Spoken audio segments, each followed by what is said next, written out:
السلام علیکم ورحمۃ اللہ وبرکاتہ۔ الحمد للہ حمدا کثیرا طیبا مبارکا فیہ، اللہم صلی وسلم علی نبینا محمد وعلی آلہ وصحبہ وسلم تسلیما کثیرا۔ رب اشرح لی صدری ویسر لی امری واحلل عقدۃ من لسانی یفقهوا قولی۔ اللہم انفعنا بما علمتنا وعلمنا ما ينفعنا وزدنا علما۔ اعوذ باللہ السمیع العلیم من الشیطان الرجیم من حمزہ ونفثہ ونفثہ۔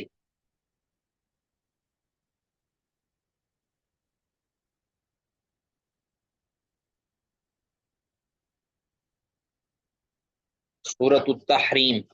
مدنیہ۔ سورۃ تحریم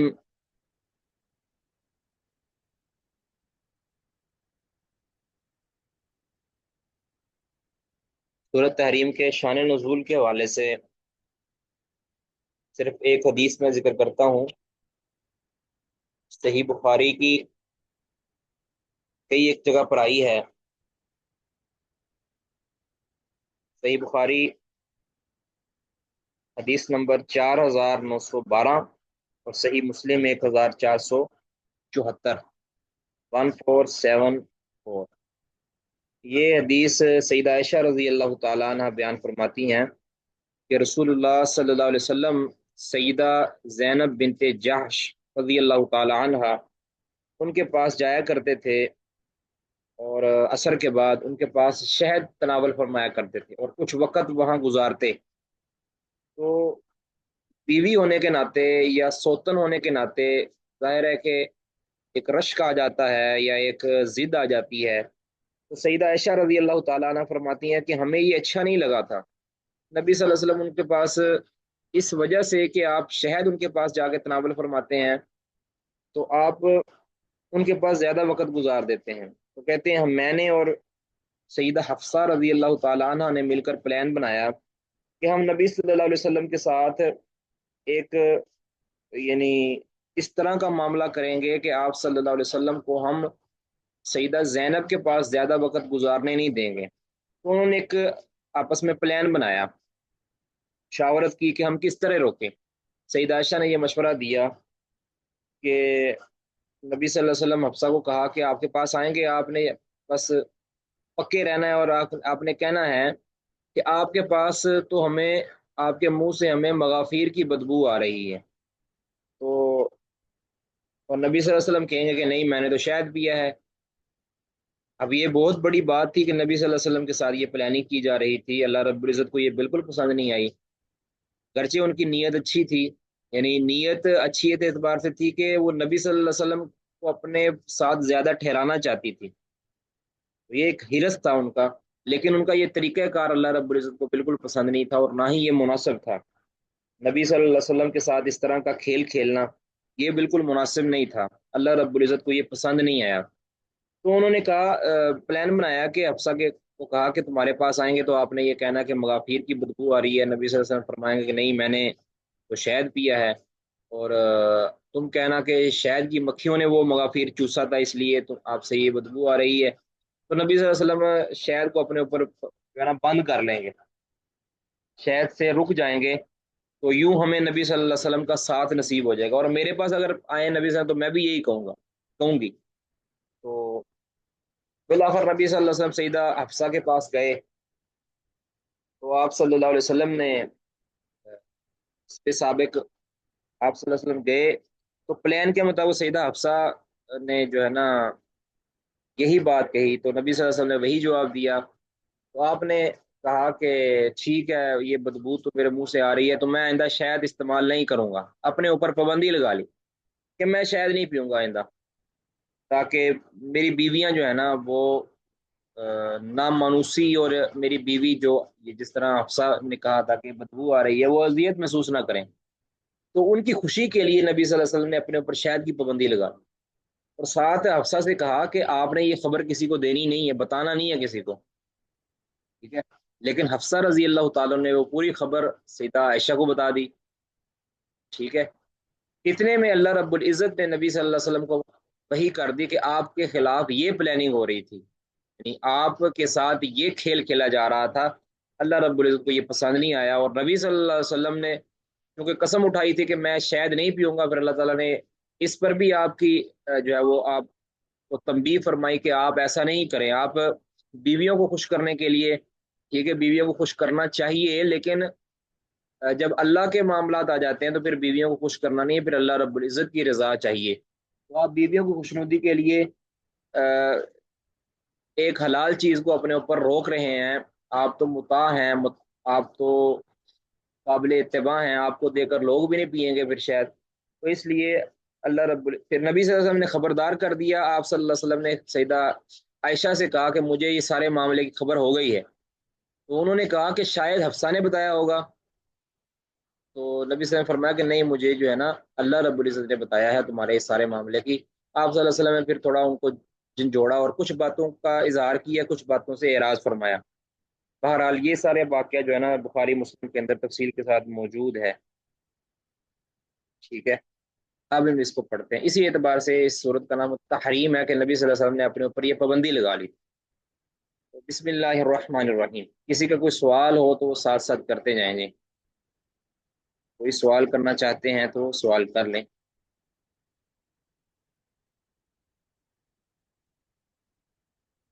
بسم اللہ الرحمن الرحیم، یا ایہا النبی، اے نبی، لما، کیوں، تحرموا، آپ نے روک لیا، نہیں، لما تحرموا بمانا ہے لما تمنعوا، حرام کرنے سے آپ نے یہ نہیں کہہ دیا کہ میرے اوپر یہ حرام ہے، شاید ایسا نہیں آپ نے کہا تھا۔ حرم یحرم کا معنی روکنا بھی ہوتا ہے، حرام کرنا بھی ہوتا ہے۔ تو یہاں مانا ہے کہ نبی صلی اللہ علیہ وسلم نے آپ نے اپنے اوپر پابندی کیوں لگائی؟ آپ اللہ تعالیٰ کہہ رہے ہیں کہ آپ نے اللہ کی ایک حلال نعمت کو اپنے اوپر بند کیوں کیا؟ لما تحرم، کیوں آپ نے پابندی لگائی اپنے اوپر، یا کیوں آپ نے آپ کو روکا اس سے، ما احل اللہ لکا، اس چیز کو کہ جسے آپ کے لیے اللہ نے حلال کیا تھا۔ اب اس میں شہد کا واقعہ بھی آتا ہے اور لونڈی کا واقعہ بھی آتا ہے، ماریا قبطیہ رضی اللہ تعالیٰ عنہ کا بھی آتا ہے کہ آپ نے کہا تھا کہ میں اس لونڈی کے پاس نہیں جاؤں گا۔ وہ بھی ایک روایت آتی ہے کہ سیدہ عائشہ اور حفصہ رضی اللہ تعالیٰ عنہ نے ان کے بارے میں پلان بنایا تھا کہ نبی صلی اللہ علیہ وسلم اس کے پاس وقت زیادہ گزارتے ہیں، تو آپ نے جو ہے نا پلان کر کے انہوں نے جو ہے نا یہ نبی صلی اللہ علیہ وسلم پھر یہ کہہ لیا تھا کہ میں اس لونڈی کے پاس نہیں جایا کروں گا، تو اللہ تعالیٰ نے آپ کو منع کر دیا، اور اللہ تعالیٰ نے آپ کو تنبیہ فرمائی، سخت تنبیہ فرمائی کہ تب تغی مرضات ازواجی کا، اپنی بیویوں کو خوش کرنے کے لیے، تب تغی آپ چاہ رہے ہیں اپنی بیویوں کی رضامندی، یعنی چاہیے تو آپ کو تو یہ تھا کہ بیویوں کی رضامندی گرچہ مطلوب ہے، لیکن یہ اس وقت تک جب تک اللہ کے احکام کے ساتھ یعنی اللہ کے احکام کے خلاف نہ آئے۔ تو چونکہ اللہ کا حکم کیا ہے کہ ہر چیز اپنے لیے حلال رکھیں، اور خاص طور پہ آپ کی ذات کے جو قابل اتباع ہیں کہ لوگ آپ کو دیکھ کر سیکھتے ہیں، آپ کو ایسا نہیں کرنا چاہیے۔ تو واللہ غفور رحیم، بس اللہ تعالیٰ فرماتے ہیں کوئی بات نہیں، جو ہو گیا سو ہو گیا، اللہ تعالیٰ بخشنے والا ہے، رحم کرنے والا ہے۔ تو اب چونکہ آپ صلی اللہ علیہ وسلم نے قسم اٹھائی تھی کہ میں نہیں آئندہ شہد استعمال کروں گا یا اپنی بیوی لونڈی کے پاس نہیں جاؤں گا، تو اب چونکہ یہ بات ایک اصول ہے کہ جب ایک چیز، ایک ایسی چیز پر کہ جو نامناسب ہو اس پر قسم اٹھا لی جائے تو اس قسم کو پھر توڑنا ہوتا ہے اور قسم کا کفارہ ادا کرنا ہے۔ تو اللہ تعالیٰ فرماتے ہیں قد فرض اللہ لکم، تحقیق اللہ نے فرض کیا ہے تمہارے لیے، تحلت ایمانکم، اپنے قسموں کو حلال کرنا، یعنی قسموں کو کفارہ ادا کرنا، یعنی جو قسمیں تم نے ایک ناجائز چیز پر اٹھائی ہوں اس قسم کو توڑنا اور پھر اس کا کفارہ ادا کرنا، یہ تمہارے لیے ضروری ہے، ٹھیک ہے۔ تو نبی صلی اللہ علیہ وسلم کی وہ حدیث ہے نا، آپ صلی اللہ علیہ وسلم نے فرمایا کہ میری عادت ہے، صحیح بخاری کی حدیث نمبر 6623 نمبر، کہ وَإِنِّي وَاللَّهِ انشاء اللہ، اللہ کی قسم انشاءاللہ میں، لا احلف ولا یمین، کہ میں جس بھی کام پر قسم اٹھاؤں گا تو فارا غیرہا خیرا منہا، اور میں پھر بعد میں مجھے محسوس ہو کہ اس پر میں نے قسم اٹھائی ہے اس کے بجائے دوسرا کام زیادہ بہتر ہے، تو فرمایا الا کفرت عن یمینی واتیت الذی ہوا خیر، تو میں پھر فوراً اپنی قسم کو توڑ کر اس کا کفارہ ادا کروں گا اور اس کام کو ادا کروں گا کہ جو کام میرے لیے بہتر ہے۔ ٹھیک ہے، آپ نے یہ ارادہ فرمایا تھا کہ، اور یہ قسم اٹھائی تھی۔ ٹھیک ہے، اس کے تحت اللہ تعالیٰ فرماتے ہیں قد فرض اللہ لکم تحلۃ ایمانکم، اللہ نے تمہارے لیے تمہاری قسموں کو کا کفارہ فرض کیا ہے۔ واللہ مولاکم، اور اللہ تعالیٰ تمہارا دوست ہے، مددگار ہے۔ وہ العلیم الحکیم، اور اللہ تعالیٰ علم والا ہے اور حکمت والا ہے۔ یعنی اللہ نے یہ سارا جو احکام دیے ہیں تمہیں قسم کو توڑنے کے، یہ اللہ نے علم کی بنیاد پر دیے ہیں۔ اللہ تعالیٰ تمہیں کوئی اذیت اور مشکل کے اندر نہیں ڈالنا چاہ رہا۔ جس طرح کے قرآن پاک کے اندر ہے نا کہ یرید اللہ بکم اليسر ولا یرید بکم العسر، اللہ تعالیٰ تمہارے اوپر آسانی کرنا چاہتا ہے، تمہیں تنگی میں مبتلا نہیں کرنا چاہتا۔ تو یہ کفارے کے جو احکام ہیں، یہ اللہ تعالیٰ نے تم پر جو فرض کیے ہیں، یہ اللہ نے علم اور حکمت، اپنے علم اور حکمت کی بنیاد پر، یعنی اللہ کا ہر فیصلہ پر حکمت ہے۔ ٹھیک ہے، آگے پھر اللہ تعالیٰ نے اسی واقعے کو کنٹینیو کیا، وَإِذْ أَسَرَّ النَّبِيُّ، جب نبی صلی اللہ، جی سوال جی۔ السلام علیکم۔ وعلیکم السلام ورحمۃ تو مطلب یہ میں نے قسم کے حوالے سے سوال کرنا ہے کہ ہم جب اب کسی کو کہتے ہیں کہ جو ہمیں کوئی کہتا ہے کہ آپ ہمارے گھر آنا، اور ہم اس کو کہہ دیتے ہیں جی میں کوشش کروں گی، تو یہ بھی قسم میں آتا ہے؟ یا پھر جس جس یعنی کہ اس بات میں ہم قسم اسپیسیفک اٹھائیں، مثلا ہاں اللہ کی قسم میں آؤں گی، پھر بتائیں کہ اس قسم کا کفارہ یہ دیا جائے گا، یا پھر دونوں ہی باتوں میں اگر ہم کسی کے ساتھ یہ بھی عہد کر لیں ہاں میں آؤں گی یا کوشش کروں گی، تو اس پہ بھی ہمیں قسم کا کفارہ دینا پڑے گا، یہ بھی قسم میں آ جائے گا؟ یہ دیکھیں، قسم یاد رکھیں، جس قسم پر کفارہ ہے نا، وہ قسم مستقبل کے اندر اٹھائی جائے اور قسم کے سیگے کے ساتھ اٹھائی جائے، یعنی اللہ کی قسم۔ ٹھیک ہے، اللہ کی قسم یا اللہ رب العزت کے قرآن کی قسم، اس طرح کی اللہ کی صفات کی قسم۔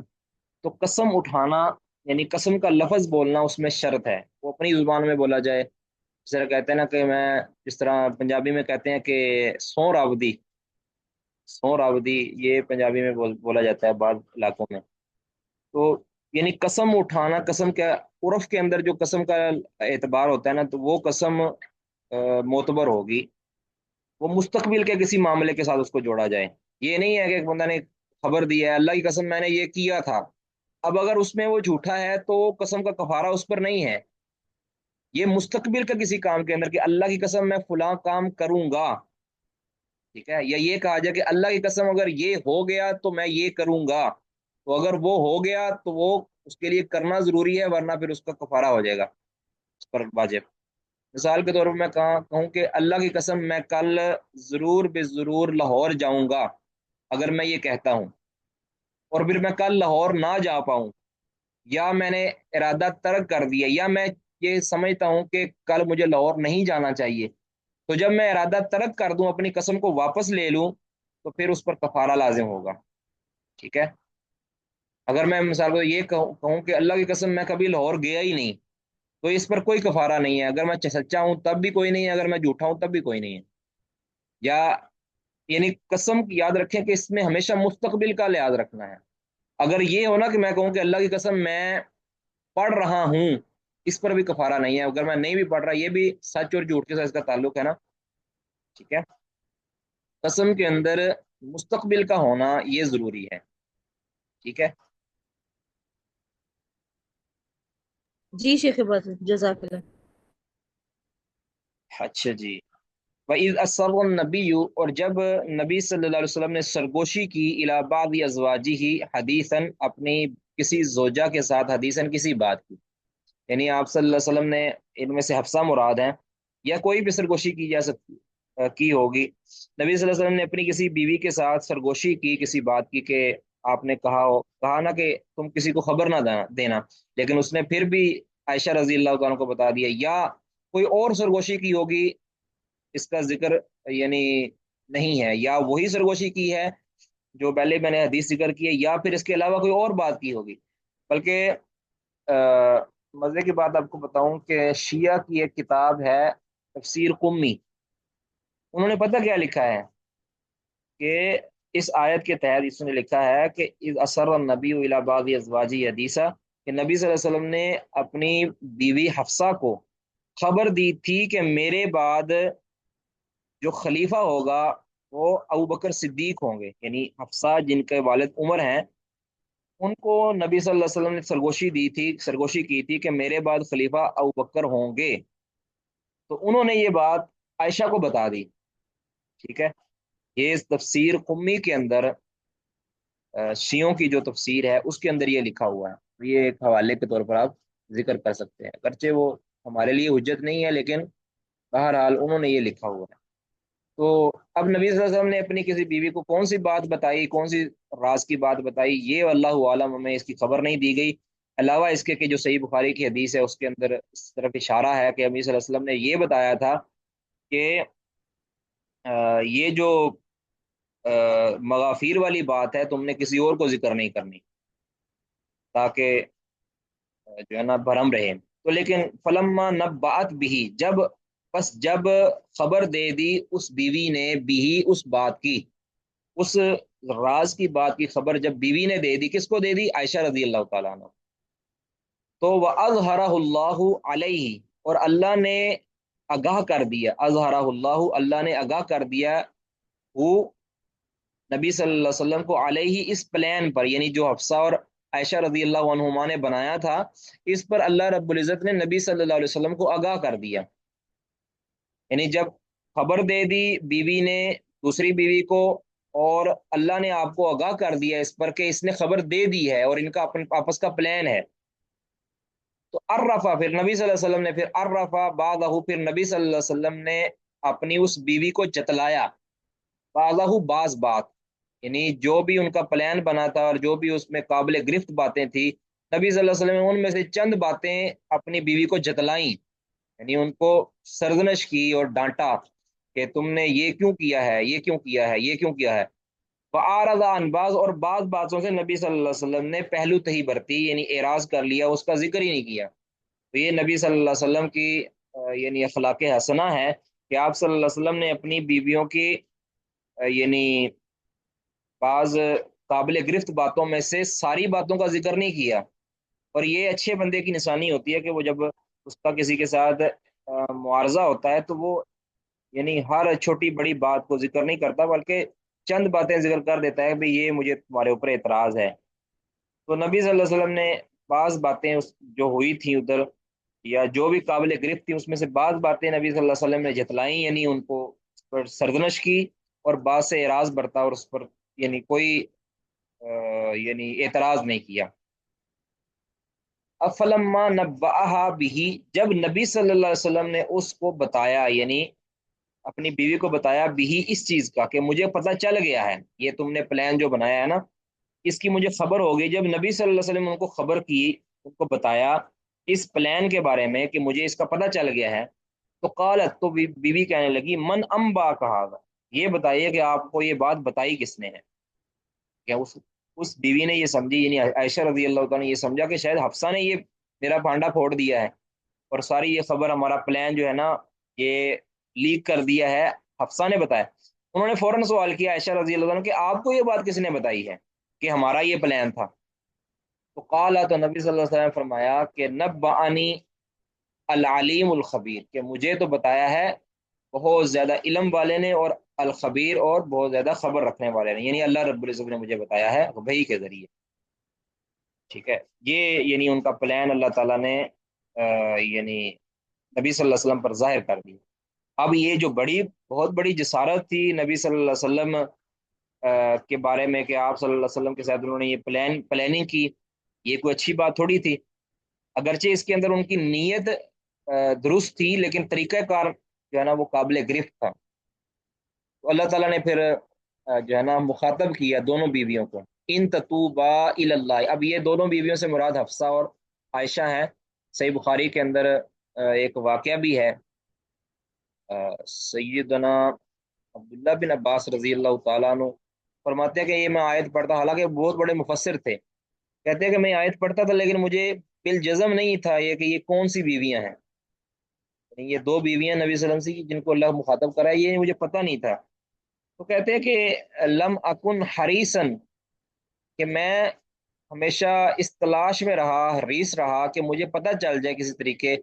اور اس کے لیے واحد راستہ یہ تھا کہ عمر رضی اللہ تعالیٰ عنہ کو ملا جائے۔ تو کہتے عہد عمر ہی تھا، یعنی فاروقی دور تھا، تو میں اب یہ ہے بھی نبی صلی اللہ علیہ وسلم کے گھر کا معاملہ تھا، اور یعنی میں پبلکلی یہ پوچھ بھی نہیں سکتا تھا۔ تو کہتے ہیں کہ مجھے پھر جو ہے نا موقع ایک بنا، کیونکہ عبداللہ بن عباس مکہ میں رہتے تھے اور عمر رضی اللہ تعالیٰ مدینہ میں رہتے تھے،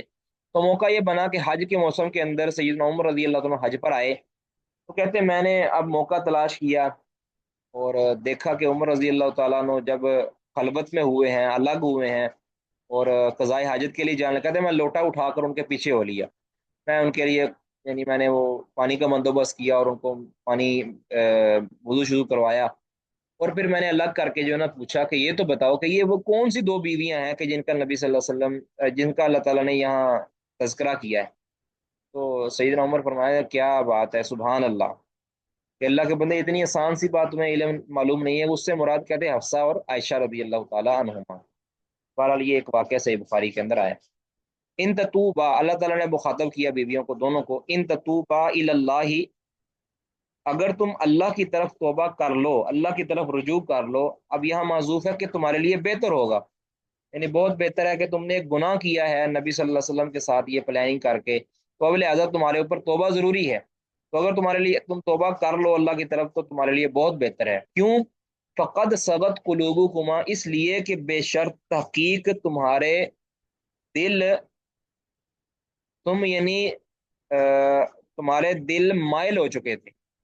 یعنی تمہارے دل مائل ہو چکے تھے، یعنی ایک اب اس کے دو معنی ہیں، تمہارے دل کے مائل ہونے کے دو معنی۔ ایک معنی تو یہ ہے کہ تم توبہ کر لو، یقیناً تم توبہ کی طرف مائل ہو چکی ہو، کیا یقیناً تم توبہ کی طرف، تم دونوں کے دل توبہ کی طرف مائل ہیں، تمہیں اب شرمندگی ہو رہی ہے اور تم واقعی توبہ کرنا چاہتی ہو، تو تم توبہ کر لو، یہ تمہارے لیے بہتر ہے۔ ایک تو معنی یہ ہے، ان تتوبہ، اگر تم توبہ کر لو اللہ، اللہ کی طرف، اللہ سے اپنی گناہوں کی معافی مانگ لو، اپنی اس پلاننگ کی معافی مانگ لو، اپنی جسارت کی اور اپنی جرت کی معافی مانگ لو، تو فقط سغت قلوبکما، تو یقیناً تمہارا دل بھی مائل ہو چکا ہے توبہ کی طرف۔ ایک تو معنی یہ۔ دوسرا معنی یہ ہے کہ اگر تم توبہ کر لو اللہ کی طرف تو یقین تمہارے لیے بہتر ہے، یہاں تک تو معنی اتنا ہی ہے۔ آگے ہے فقد سغت قلوبکما، اس لیے کہ بے شک تمہارے دل مائل ہو چکے تھے، یعنی ایک ناحق بات کی طرف تمہارے دل مائل ہو چکے تھے، تم نے ایک گناہ کی طرف تمہارے دل مائل ہو چکے تھے کہ تم نے نبی صلی اللہ علیہ وسلم کے ساتھ یہ پلان کیا ہے، یہ تمہارا دل کا میلان ہے ایک غلط کام کی طرف، تو اس کی وجہ سے تمہارے لیے توبہ ضروری ہے کہ تم اگر توبہ کر لو تو تمہارے لیے بہتر ہے، ٹھیک ہے۔ اور ساتھ یہ تنبیہ بھی فرما دی، اب یقیناً نبی صلی اللہ علیہ وسلم کی بیویوں سے یہی لائق ہے کہ وہ اگر ان سے کوئی غلطی ہو گئی ہے تو یقیناً انہوں نے جس کی توبہ کر لی ہوگی۔ اور اب بعض ناعاقبت اندیش جو ایسے ہیں جو بدبخت، خاص طور پہ روافض، وہ کہتے ہیں کہ فقط سغت قلوبکما، نعوذ باللہ تمہارا دل ٹیڑے ہو چکے ہیں، یعنی نعوذ باللہ کافر ہو چکی ہیں وہ۔ ایسا ہرگز نہیں ہے، کیونکہ اگر کافر بالفرض والمحال یہ مان بھی لیا جائے کہ وہ کافر ہو چکی تھی تو نبی صلی اللہ علیہ وسلم کے لیے جائز نہیں تھا کہ ان کو اپنے عقد میں رکھنا، تو اس پر تو سب کا اتفاق ہے، روافظ کا بھی اور مسلمانوں کا بھی، کہ نبی صلی اللہ علیہ وسلم نے سیدہ عائشہ اور سیدہ حفصہ کو اپنے عقد میں رکھا، اپنی زوجیت میں رکھا، حالانکہ اگر بالفرض وہ کافر ہو چکی تھی نعوذ باللہ تو پھر ان کو اپنی زوجیت میں رکھنا ہی حلال نہیں تھا، تو پھر تو نبی صلی اللہ علیہ وسلم پر نعوذ باللہ سارا قدغن آتی ہے کہ آپ صلی اللہ علیہ وسلم نے ایک اللہ کے حکم کی نافرمانی کی کہ کافر عورتوں کو نعوذ باللہ اپنے عقد میں رکھا، جبکہ کافر عورتوں کو عقد میں رکھنا جائز نہیں تھا، اور خاص طور پہ مرتدہ کو، تو اگر نعوذ باللہ مرتدہ ہو گئی تھی اس وجہ سے تو پھر تو ان کو عقد میں رکھنا ضروری جائز ہی نہیں تھا، اور نبی صلی اللہ علیہ وسلم نے اس کو عقد میں رکھا۔ اس کا مطلب ہے کہ اس سغت قلوبکما سے مراد دلوں کا ٹیڑھا ہونا نہیں ہے، بلکہ دلوں کا ایک گناہ کی طرف مائل ہونا ہے، اور وہ تو کسی کا بھی ہو سکتا ہے،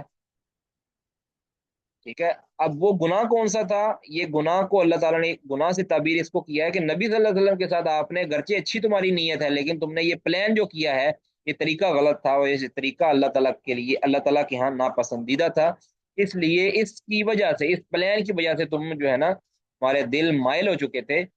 تو لہٰذا تمہارے لیے توبہ ضروری ہے، اور یقیناً انہوں نے توبہ کر لی ہوگی، اور ان سے یہی امید ہے۔ وَإِن تَظَاهَرَا عَلَيْهِ، اگر تم دونوں، اگر تم دونوں مل کر، یعنی تظاہرہ کے اندر پایا جاتا ہے نا مادہ جس میں یعنی دو مشارکت۔ طرفہ جو، جی مشارکت، جزاک اللہ، مشارکت پائی جاتی ہے، تو ان تظاہرا، اگر تم دونوں مدد کرو ایک دوسرے کی، علیہ نبی صلی اللہ علیہ وسلم کے خلاف، یعنی نبی صلی اللہ علیہ وسلم کی اس زندگی جو آپ کا جو نظام چل رہا ہے اس کے خلاف نبی صلی اللہ آپس میں ایک دوسرے کی مدد کرو، یعنی جو پلان انہوں نے بنایا تھا کہ تم یہ کہنا میں بھی یہ کہوں گی وغیرہ وغیرہ، تو اگر تم پلان کرتی ہو ایک دوسرے کے ساتھ مل کر نبی صلی اللہ علیہ وسلم کے خلاف،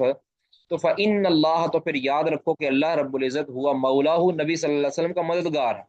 تو اللہ ہی نبی صلی اللہ علیہ وسلم کا مددگار ہے، تم مت سمجھو کہ تم نبی صلی اللہ علیہ وسلم کے خلاف پلان کر لو گی اور اللہ تعالیٰ نبی صلی اللہ علیہ وسلم کو یاروں مددگار چھوڑ دے گا، اللہ تعالیٰ آپ صلی اللہ علیہ وسلم کا مددگار ہے، وہ جبریل، اور جبریل مددگار ہے، وہ صالح المؤمنین، اور نیک مومن لوگ یہ مددگار ہیں، ٹھیک ہے، تمام نیک مومن نبی صلی اللہ علیہ وسلم کا مددگار ہیں، تو یہ مت سمجھو کہ تم نبی صلی اللہ علیہ وسلم کے خلاف پلان کرو گی تو اللہ تعالیٰ آپ کی مدد نہیں کرے گا اس معاملے میں۔ والملائکۃ بعد ذلک ظہیر، اور اس کے بعد فرشتے بھی آپ صلی اللہ علیہ وسلم کے مددگار ہیں۔ عسى ربہ، قریب ہے کہ نبی صلی اللہ علیہ وسلم کا رب، ان طلقکن، اگر وہ یعنی نبی صلی اللہ علیہ وسلم تم سب کو طلاق دے دیں، یعنی اللہ تعالیٰ نے یا تو اس کا تعلق اس واقعہ کے ساتھ ہے، یا پھر یہ الگ نبی صلی اللہ علیہ وسلم نے بیان فرمایا کہ جب کچھ تمام کی تمام بیویوں نے مل کر نبی صلی اللہ علیہ وسلم سے خرچ کا مطالبہ کیا تھا، یہ اس وقت کا واقعہ ہے جو آیت تخیر نازل ہوئی تھی سورۃ احزاب وغیرہ کی، اس وقت کا واقعہ ہے کہ جب نبی صلی اللہ علیہ وسلم نے ایلا کر لیا تھا تمام کی تمام بیویوں سے، یا تو یہ اس وقت کی طرف اشارہ ہے، یا پھر یہ اس کے ساتھ اس کا تعلق ہے، اور لیکن نبی صلی اللہ علیہ وسلم کی تمام بیویوں کو اللہ نے خطاب کیا ہے کہ یہ مت سمجھو کہ اللہ رب العزت نبی صلی اللہ علیہ وسلم کو کچھ کے لیے اور بیویوں کا بندوبست نہیں کر سکتا۔ عسى ربہ، ممکن ہے کہ نبی صلی اللہ علیہ وسلم کا رب، ان طلقکن، اگر وہ نبی صلی اللہ علیہ وسلم تم کو طلاق دے دیں، تو بعید نہیں ہے کہ ان یبدلہ، کہ اللہ تعالیٰ بدل دے نبی صلی اللہ علیہ وسلم کے لیے ازواجن، بیویاں، یعنی آپ کو بدل کر بیویاں دے دے، خیرا منکن، تم سے بھی بہتر، ٹھیک ہے، تم سے بھی بہتر اللہ تعالیٰ بیویاں دے دے، مسلماتن، اب تم سے اللہ تعالیٰ تو دینے پر قادر ہے کسی کو بھی، یعنی اللہ تعالیٰ نے انتہا نہیں نہ رکھی کسی بھی چیز کی، تو اللہ تعالیٰ بہتر سے بہتر دے سکتا ہے، لیکن اللہ رب العزت نے نبی صلی اللہ علیہ وسلم کو جو دی ہے وہ سب سے بہتر ہے، یعنی آپ نے یہ اس صورت میں تھی جب آپ صلی اللہ علیہ وسلم طلاق دے دیں، آپ صلی اللہ علیہ وسلم نے طلاق نہیں دی تو اللہ رب العزت نے جو ہے وہ پھر اس تحدید کو نافذ نہیں کیا، یعنی جو یہ تحدید تھی نا اللہ کی طرف سے، یہ ڈانٹ تھی کہ میں یہ مت سمجھو کہ اللہ تعالیٰ نبی کو اور نہیں دے سکتا، ٹھیک ہے، اللہ تعالیٰ اگر بیوی نبی صلی اللہ علیہ وسلم طلاق تمہیں دے دیں تو اللہ تعالیٰ اور بندوبست بھی کر دے گا، تم سے بہتر کا بندوبست کر دے گا، اور وہ عورتیں کون ہوں گی، بیویاں کون ہوں گی، مسلماتن، جو مسلمان ہوں گی، مؤمناتن، ایمان والی ہوں گی، قانتاتن، اللہ کی فرما بردار ہوں گی، اللہ کے رسول کی فرما بردار ہوں گی، تائباتن، توبہ کرنے والی ہوں گی، عابداتن، عبادت گزار ہوں گی، سائحاتن، روزہ دار ہوں گی، سیباتن، شوہر دیدہ ہوں گی، بابکارہ، اور کمواریاں ہوں گی، یعنی ہر طرح کی اللہ تعالیٰ نبی صلی اللہ علیہ وسلم کے لیے بیویوں کا بندوبست کر سکتا ہے، تو یہ ایک تحدید ہے، تو اللہ کے رسول صلی اللہ علیہ وسلم نے بیویوں کی شان بھی بیان فرمائی ہے کہ آپ نے کسی بھی یعنی جو بیویاں حالیہ رکھی ہیں ان کو آپ صلی اللہ علیہ وسلم نے طلاق نہیں دی، یعنی تب کو ایلا کیا تھا، طلاق نہیں دی تھی، تو طلاق نہیں دی، اور بدلے کے اندر اللہ تعالیٰ نے دوسری بیویوں کا بندوبست نہیں کیا، اور ان بیویوں کو اللہ نے شان یہ دی ہے کہ جو آپ کی زندگی کے اندر بیوی آپ کی رہی ہے، اللہ تعالیٰ قیامت کے دن جنت کے اندر بھی ان کو آپ کی بیوی بنا دے گا، یہ تھوڑی شان تو نہیں ہے جی۔ کسی کا کوئی سوال ہے تو کر لیں۔ آگے فرمایا، یعنی اب یہ بیویوں کا تذکرہ مکمل ہوا، اور ایک جو پلان تھا جو نبی صلی اللہ علیہ وسلم کی بیویوں نے بنایا تھا اور اس پر اللہ نے جو شدت کے ساتھ رد کیا اور ان کی تحدید کی، اس کے بعد اللہ تعالیٰ فرما رہے ہیں کہ یا ایھا آمنو، ایمان والو، قو انفسکم، اپنے آپ کو بچا لو، اہلیکم، اور اپنے گھر والوں کو بھی بچا لو، نارن، آگ سے، ایسی آگ سے، نارن کے اندر جو یہ تنوین ہے یہ تفخیم کی ہے، بہت بڑی آگ سے، اور کتنی بڑی آگ ہے کہ نبی صلی اللہ علیہ وسلم نے فرمایا کہ جہنم کی جو آگ ہے یہ دنیا کی آگ سے 70 گنا زیادہ ہے۔ وقودها الناس والحجارہ، ایسی آگ ہے کہ جس کا ایندھن انسان اور پتھر ہوں گے، پتھر سے مراد یہ بت جن کی عبادت کی جاتی ہے یہ والے۔ علیہا ملائکتن، اس آگ پر مقرر ہیں، علیہا ملائکتن، ایسے فرشتے، غلاظ، اقبل اللہ تعالیٰ نے فرشتوں کی آگے پہ 4 صفات بیان فرمائے۔ پہلی صفت غلاظ، وہ سخت مزاج ہیں، غلاظ سخت مزاج ہے، یعنی وہ کسی کی رحم، کسی کی آہو بقا ان کے دل میں رحم پیدا نہیں کرتی، بلکہ وہ بڑے ترش مزاج ہیں، بڑے سخت مزاج ہیں۔ اللہ نے جہنم کے فرشتوں کو بڑا سخت رکھا ہے، کہتے ہیں نا جس طرح کے یہ ہوتے ہیں نا سخت مزاج تھانے دار، اور یہ جو لتر پولا کرتے ہیں، ان کے بھی دل بڑے سخت ہو چکے ہوتے ہیں مجرموں کو ڈیل کر کر کے۔ اور پھر کیا کہا بھی جاتا ہے کہ یہ جو جلاد ہوتا ہے یہ سخت مزاج ہی، ورنہ کسی کی چیخ سن کے وہ تو بہل جائے گا، اس کا جو ہے نا ہاتھ کانپ اٹھیں گے۔ اسی طرح کہتے ہیں کہ یہ ڈاکٹر ہوتے ہیں جو آپریٹ کرتے ہیں، ان کو بھی سخت مزاج ہونا چاہیے، ورنہ کسی کے اوپر، کسی کے یعنی نکلے ہوئے خون اور کسی کے آہو بکا کو سن کر یا کسی کے معاملات کو دیکھ کر وہ تو دل ہار بیٹھیں گے اور وہ پیشنٹ کو نہیں کامیاب کر پائیں گے۔ تو بہرحال یہ فرشتے کسی کی نہیں سننے والے اور رحم دل ہیں، رحم دل نہیں ہیں، بلکہ سخت مزاج ہیں، ترش روح ہیں۔ شداد، اور بڑے مضبوط ہیں، شداد شدید کی جمع ہے شداد، اور غلاظ یہ غلیظ کی جمع ہے، شداد شدید کی جمع ہے، یعنی بڑے مضبوط ہیں، قوی ہیں، کہ یعنی کوئی ان کی پکڑ سے نہیں بچ سکتا۔ لا یعصون اللہ ما امرہم، تیسری صفت ان کی یہ ہے کہ جو اللہ رب العزت کے حکم کی نافرمانی نہیں کرتے، جو اللہ ان کو حکم دیتا ہے اس کی وہ نافرمانی نہیں کرتے، ان کے اندر یہ فیڈ ہی نہیں ہے۔ چوتھا ہے کہ وَيَفْعَلُونَ مَا يُؤْمَرُونَ، کرتے وہی ہیں کہ جس کا اللہ ان کو حکم دیتا ہے، یعنی کہ جو حکم دیے جاتے ہیں وہی کرتے ہیں۔ یہ 4 ان کی صفات اللہ تعالیٰ نے جہنم کی، تو یعنی کسی کے اوپر رحم نہیں کھائیں گے اور کوئی ان سے بچ نہیں پائے گا، اور جو اللہ نے ان کو جلانے کا حکم دیا ہوگا یا عذاب دینے کا حکم دیا اس کی وہ نافرمانی نہیں کریں گے، کریں گے وہی جو اللہ کا حکم ہوگا۔ تو یہ 4 صفات۔ یا ایھا الذین آمنوا، یا ایھا الذین کفروا، اے کافرو، لا تعتذروا اليوم، اب چونکہ جہنم کے اندر جب یہ فرشتے ان کو عذاب دے رہے ہوں گے تو پھر وہ بہانے کریں گے، عذر کریں گے، بھی ہم تو یہ اس لیے تھے، وہ ہم تو اس لیے کافر رہ گئے، فلاں کے پیچھے لگ گئے، یعنی پڑھ کے عذر بہانے کریں گے۔ تو اللہ تعالیٰ فرماتے ہیں کہ لا تعتذروا اليوم، آج کے دن کوئی عذر بیان نہ کرو، یعنی سارے عذر تمہارے ختم ہو چکے ہیں۔ انما تجزون ما کنتم تعملون، بے شک تمہیں تو وہی بدلہ دیا جا رہا ہے جو تم نے عمل کیے ہیں، جو تم عمل کرتے تھے اسی کا تمہیں بدلہ دیا جا رہا۔ ٹھیک ہے، کسی کا کوئی سوال جی؟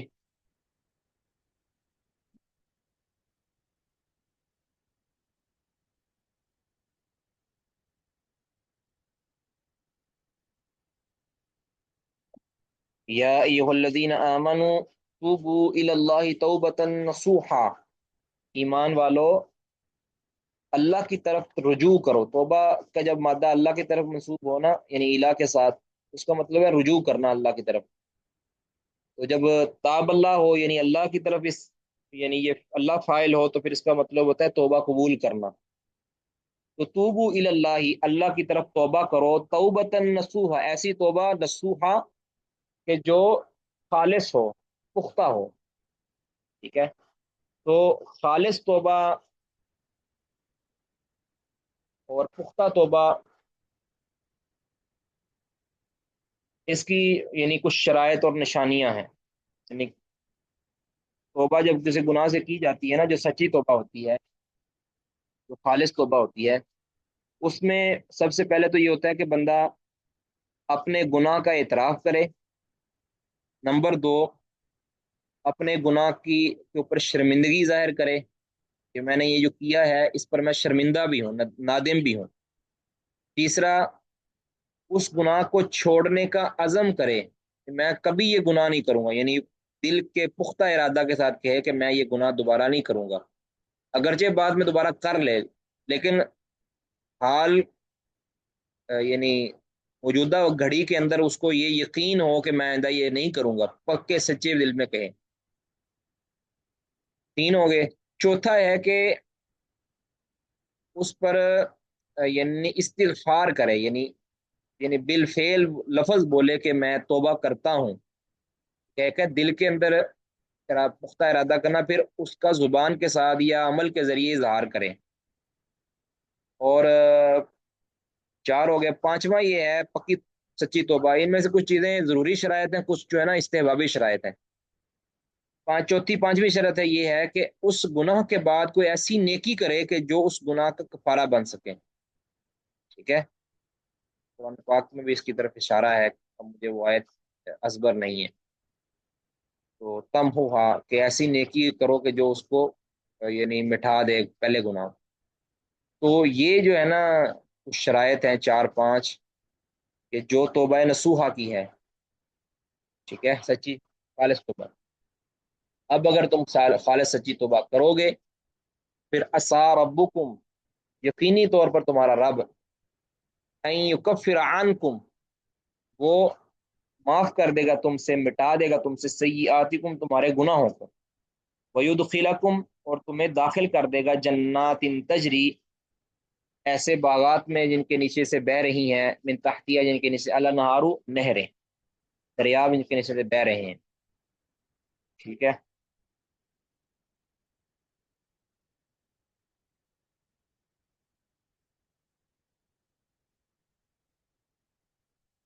یوم،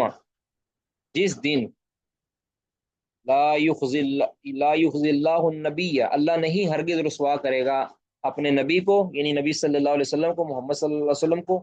والذین آمنوا معہ، اور ان کو جو ان کے ساتھ ایمان لائے ہیں، یعنی صحابہ اور بعد میں آنے والے جتنے بھی مومن ہیں، وہ ان کو اللہ تعالیٰ رسوا نہیں کرے گا، ہرگز نہیں کرے گا رسوا ان کو۔ اب یہ تو ہے نا، یعنی اللہ تعالیٰ نے یہ گارنٹی دی ہے کہ اللہ تعالیٰ صحابہ کو قیامت کے دن رسوا نہیں کرے گا، تو لیکن یہ ظالم لوگ دنیا کے اندر صحابہ کو رسوا کرنے کی کوشش کرتے ہیں۔ اللہ تعالیٰ کہتے ہیں میں رسوا نہیں کروں گا۔ نورہم یسعى بین ایدیہم، ان کا نور، ان کی روشنی ان کے آگے چل رہی ہوگی، وبایمانہم، اور ان کے دائیں چل رہی ہوگی۔ یقولون، وہ کہیں گے، ربنا اتمم لنا نورنا واغفر لنا،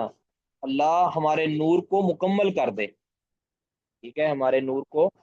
پورا کر دے، واغفر لنا، اور ہمیں بخش دے،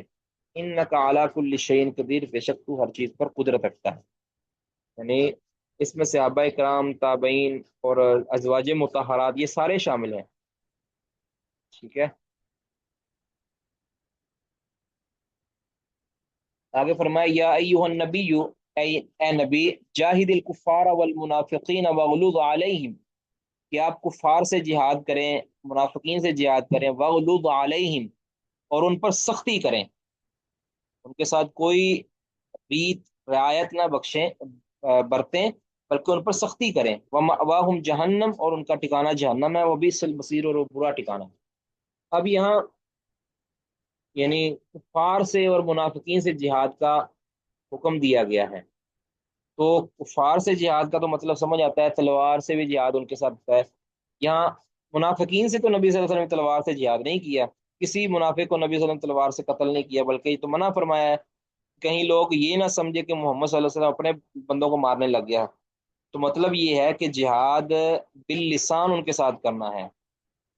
کہ جہاد کی مختلف اقسام ہیں، وہ صرف اس میں قتال ہی نہیں آتا، اس کے اندر دوسری چیزیں بھی آتی ہیں، یعنی تلوار کے ساتھ لڑنا ہی نہیں آتا، کفار کے ساتھ تلوار سے بھی لڑنا ہے، زبان سے بھی لڑنا ہے، دلائل سے بھی لڑنا ہے، اور دیگر معاملات سے بھی لڑنا ہے، یہ بھی لڑنے کے زمرے میں آتا ہے نا۔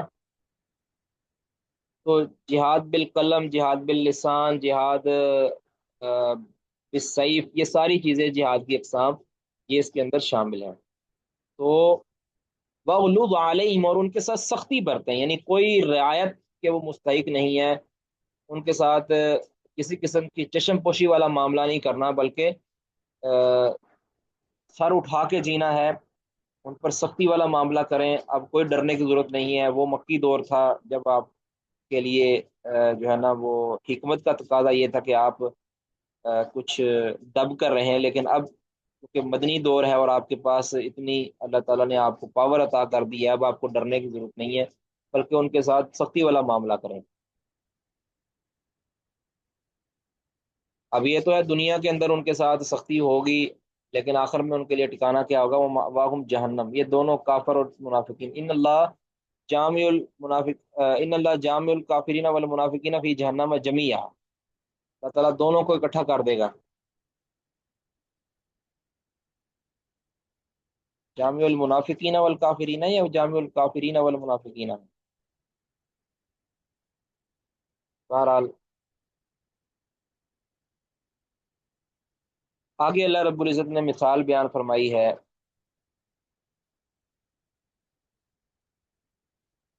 مومنوں کی اور کافروں کی۔ ضرب اللہ مثلا للذین کفروا امرأة نوح وامرأة لوط، کہ اللہ تعالیٰ مثال بیان اللہ نے فرمائی ہے للذین کفروا، کافروں کے لیے، کافر لوگوں کے لیے اللہ نے کیا مثال بیان کی ہے؟ امرأة نوح وامرأة لوط، نوح علیہ الصلوۃ والسلام کی بیوی کی اور لوط علیہ الصلوۃ والسلام کی بیوی کی۔ اب کہ یہ حالانکہ وقت کے پیغمبر تھے، لیکن ان کی بیویاں دونوں کی کافر تھیں۔ یہ اللہ کا نظام ہے کہ اللہ تعالیٰ جس کو ہدایت دینا چاہے اور جس کو گمراہ کرنا چاہے، ٹھیک ہے۔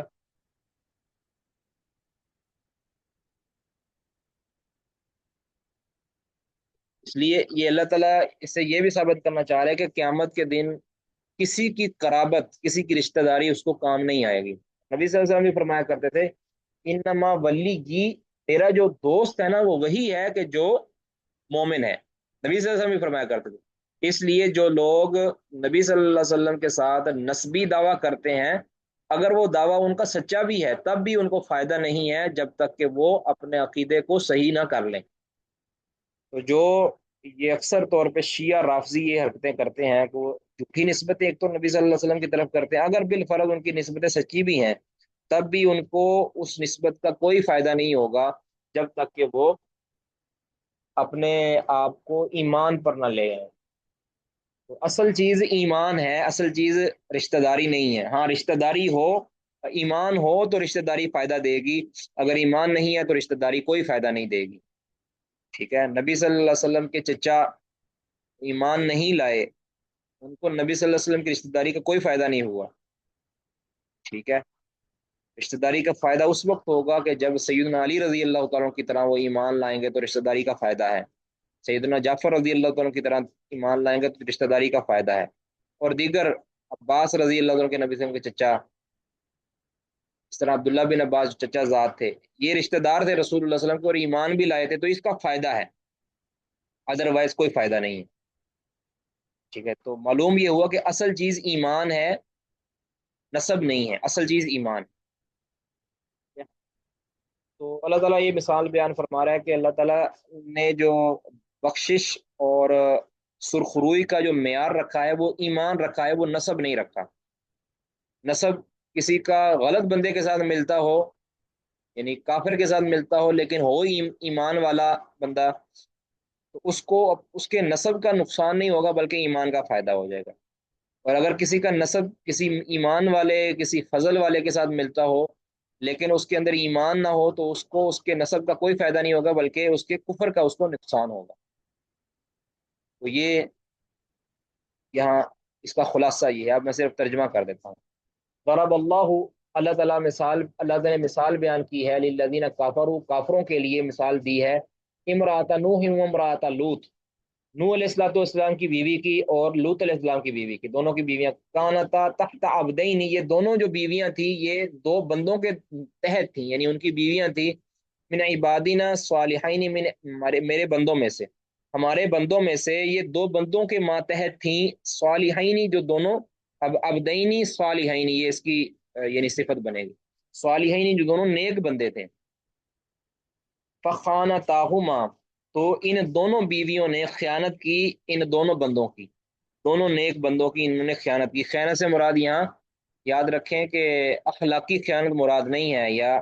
زنا وغیرہ مراد نہیں ہے، بلکہ اس سے مراد ایمان کی خیانت ہے،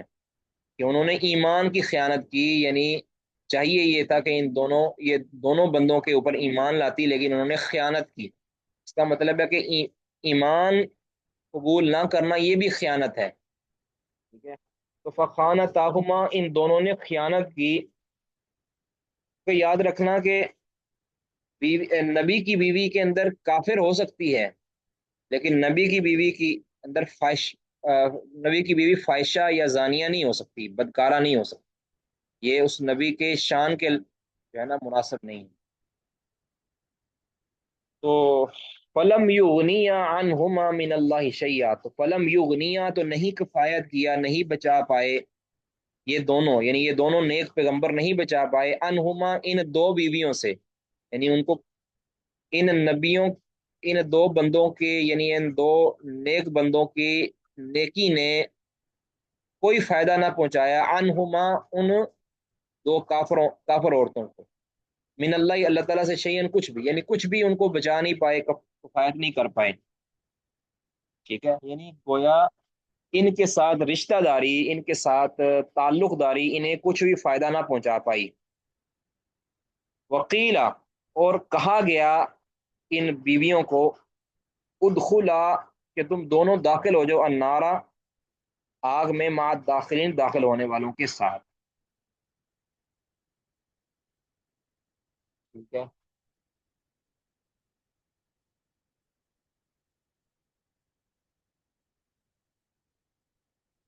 اس کا مطلب ہے یہاں سے ثابت ہوا کہ عذاب قبر بھی حق برحق ہے، کیونکہ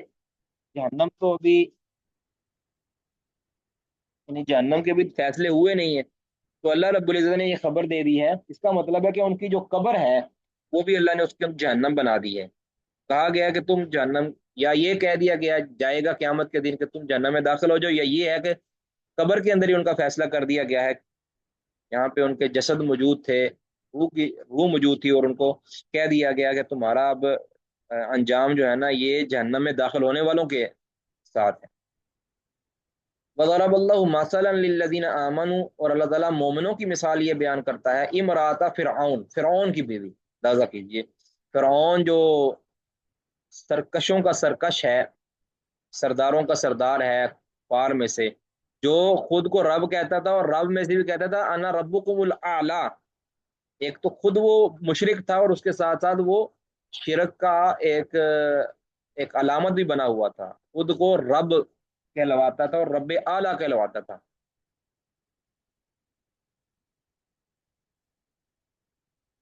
تو اس بدبخت سے اللہ تعالیٰ نے ان کی جو بیوی ہے ان کو اللہ تعالیٰ نے ایمان بخشا، تو ان کے ایمان، وہ اپنے ایمان کی وجہ سے سرخرو ہوئی، ان کو فرعون کے ساتھ تعلق داری نے کوئی نقصان نہیں پہنچایا، بلکہ اس کے ایمان نے اس کو بچا لیا۔ اذ قالت جب وہ کہنے لگی، ربی ابنی لی عندک بیتا، اللہ میرے لیے اپنے ہاں ایک گھر بنا دے، فی الجنت جنت میں،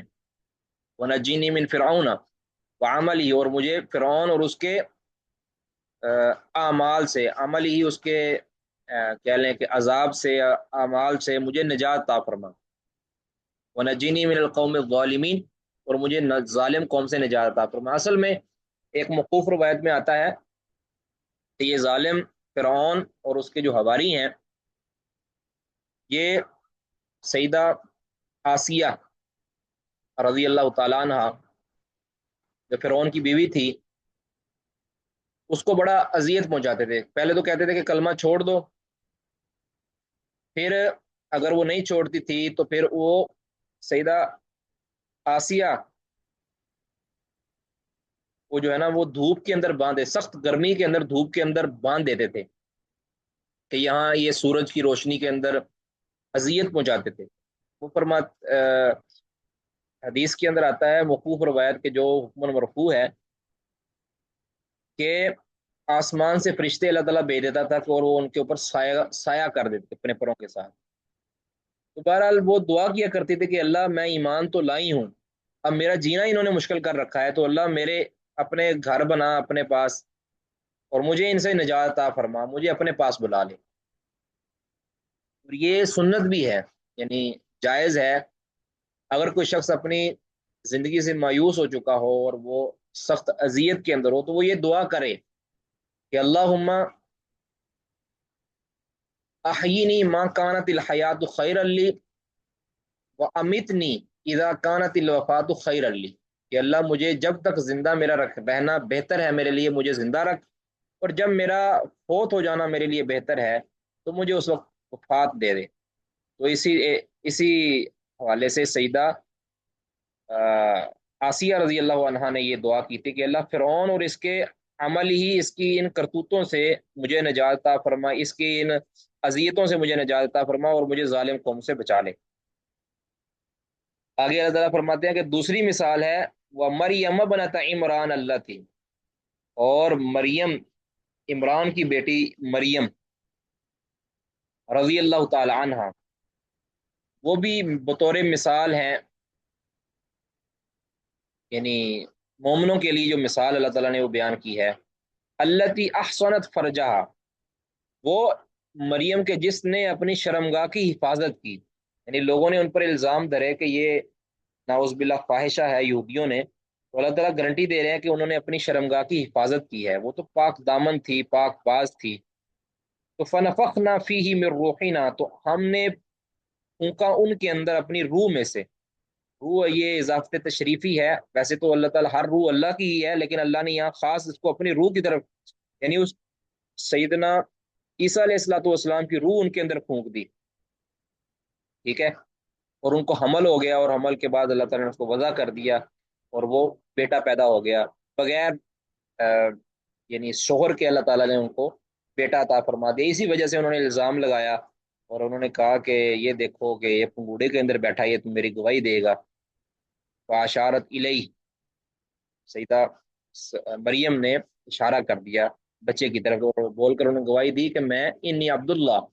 میں تو اللہ کا بندہ ہوں. آتانی الکتاب و جعلنی نبی، اللہ تعالیٰ نے مجھے کتاب عطا کی اور مجھے نبی بنا دیا. تو گوڑے کے اندر ہی بتا دیا. بہرحال فنفخنا فیہ من روحنا، ہم نے پھونکا ان کے اندر اپنی خاص روح، یعنی اپنی تشریفی اور احترامی روح ہم نے ان کے اندر پھونکی عیسیٰ علیہ الصلوۃ والسلام کی صورت میں. وصدقت بکلمات ربیہا، اور انہوں نے تصدیق کی اپنے رب کے کلمات کی.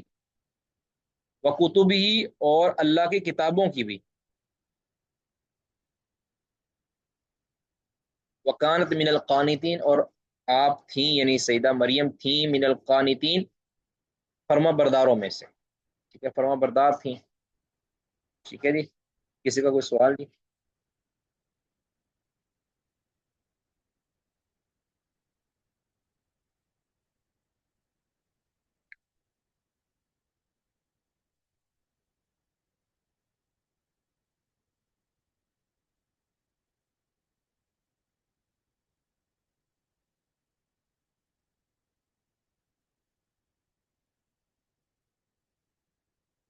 جی،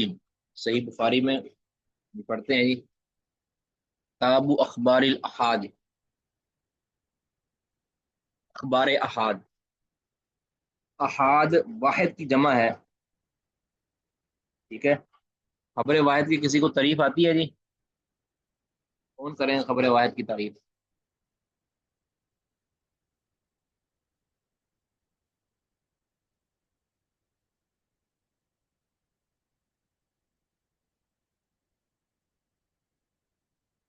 جی، کون کون سن رہے ہیں جی؟ ذرا آپ تو بلند کریں.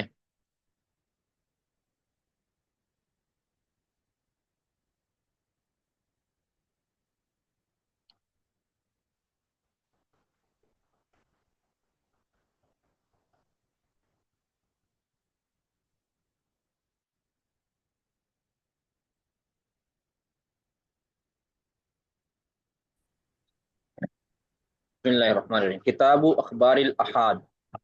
احاد واحد کی جمع ہے، اخبار خبر کی جمع ہے۔ تو خبر جی واحد اس خبر کو کہتے ہیں جس میں متواتر کی شرط نہ پائی جائے، متواتر کی جو شروط ہے وہ اس میں نہ جی پائی جائیں۔ تو اس کی پھر جی آگے تین قسمیں ہیں خبر واحد کی۔ ایک ہے خبر غریب، جس کو بیان کرنے والے یعنی سند کے طبقات میں سے کوئی کم از کم کسی نہ کسی ایک طبقہ کے اندر ایک راوی ہو، اس کو کہتے ہیں خبر غریب۔ دوسری اس کی قسم ہے خبر عزیز، مشہور، مشہور. عزیز تو اس کو عزیز عزیز ماشاء اللہ ماشاء مستفیض. اللہ ماشاء اللہ۔ اچھا، خبر عزیز کہ ہاں جی جس کو بیان کرنے والے کسی نہ کسی ایک طبقہ کے اندر کم از کم دو راوی ہوں، اور اوپر والے باقی طبقات کے اندر چاہے دو ہوں یا دو سے زیادہ ہوں۔ اور جی ایک ہے جی خبر مشہور کہ جس کو بیان کرنے والے ہر طبقہ کے اندر یا کم از کم کسی ایک طبقہ کے اندر تین راوی ہوں، تین سے کم نہ ہوں، تو اس کو خبر مشہور کہتے ہیں۔ ٹھیک ہے، اور سر مطلب خبریں مشہور کے بارے میں ایک بات ہوگی مشہور ہے کہ جو خبر زیادہ یعنی لوگوں کے زبانے سے عام ہو جائے یا زیادہ مشہور ہو جائے وہ اس اصطلاحی کو نہیں ہے، وہ تو اس کو کہتے ہیں المشہور علی السنۃ الناس۔ جی وہ جی لفظی اس کا معنی ہے مشہور ہونا، ہے نا، جسے ہم نے پنجابی جی میں کہتے ہیں مشہور ہوگی گل۔ جی ٹھیک ہے، جی میں وہ کہتے ہیں نا جی فلاں بندہ بڑا مشہور ہے۔ ٹھیک ہے، جی جی یعنی جس کو لوگ جاننے لگ جائیں، جس کو لوگ بیان کرنے لگ جائیں، جو لوگوں کی زبانوں پر جاری ہو جائے، وہ ہمیں خیال یعنی ہے. لفظی ہے، لغوی ہے مشہور۔ ہاں جی اصطلاحی جو ہے نا، اصطلاحی تو ہے تین بندے۔ تین ٹھیک ہے، بندے. جی جی جی ٹھیک ہے، بالکل تو اگر بالکل. اچھا یہ ہے خبر مشہور۔ ہاں تو جی جو خبر واحد نہ ہو اس کو کہتے ہیں متواتر۔ خبر جی واحد کی آگے تین قسمیں، یعنی خبر مشہور کو بھی خبر واحد ہی کہیں گے، خبر عزیز کو بھی خبر واحد ہی کہیں گے، خبر غریب یا خبر فرد کو بھی خبر واحد ہی کہیں گے۔ ٹھیک ہے، اب امام بخاری رحمہ اللہ نے یہ کتاب و اخبار الاحاد ثابت یعنی یہ قائم کر کے کچھ لوگوں کا رد کیا ہے۔ جی ایک گروہ ہے کہ جو خبر واحد کو حجت نہیں مانتا۔ ٹھیک ہے، جی جی بالکل. اور وہ مختلف قیدیں لگاتا ہے، یہ خبر واحد اگر حدیث خبر واحد ہو وہ قیاس کے خلاف آ جائے تو پھر خبر واحد کو چھوڑ دیا جائے گا، قیاس کو مان لیا جائے گا۔ اگر خبر واحد کو بیان کرنے والا صحابی وہ غیر فقیہ ہو تو پھر قیاس کی مانی جائے گی، عقل کی مانی جائے گی، رائے کی مانی جائے گی، حدیث کو نہیں مانا جائے گا۔ کوئی کہتا ہے جی خبر واحد عقیدے کے اندر حجت نہیں ہے، کوئی کہتا ہے یہ خبر واحد عقائد کے میں جو احکام کے اندر حجت نہیں ہے، کوئی کہتا ہے خبر واحد صرف فضائل میں حجت ہے یا جی جی صرف مسائل میں حجت ہے۔ اس طرح کی باتیں مختلف فرقوں نے کی ہیں، امام بخاری رحمہ اللہ نے سب کو دھرا ہے ایک ہی جی لاٹھی کے ساتھ کہ جی جی اخبار احاد جو ہے نا یہ حجت ہے، اگر اس کو بیان کرنے والا معتبر بندہ ہے خبر واحد کو، چاہے وہ ایک ہی بندہ، حالانکہ امام بخاری رحمہ اللہ نے یہ جو مثالیں دی ہیں یہ خبر غریب کی دی ہیں۔ تو جب جی خبر غریب حجت ہے تو خبر عزیز اور خبر مشہور تو بالاولیٰ حجت ہے۔ ٹھیک ہے، تو خبر جی عزیز یعنی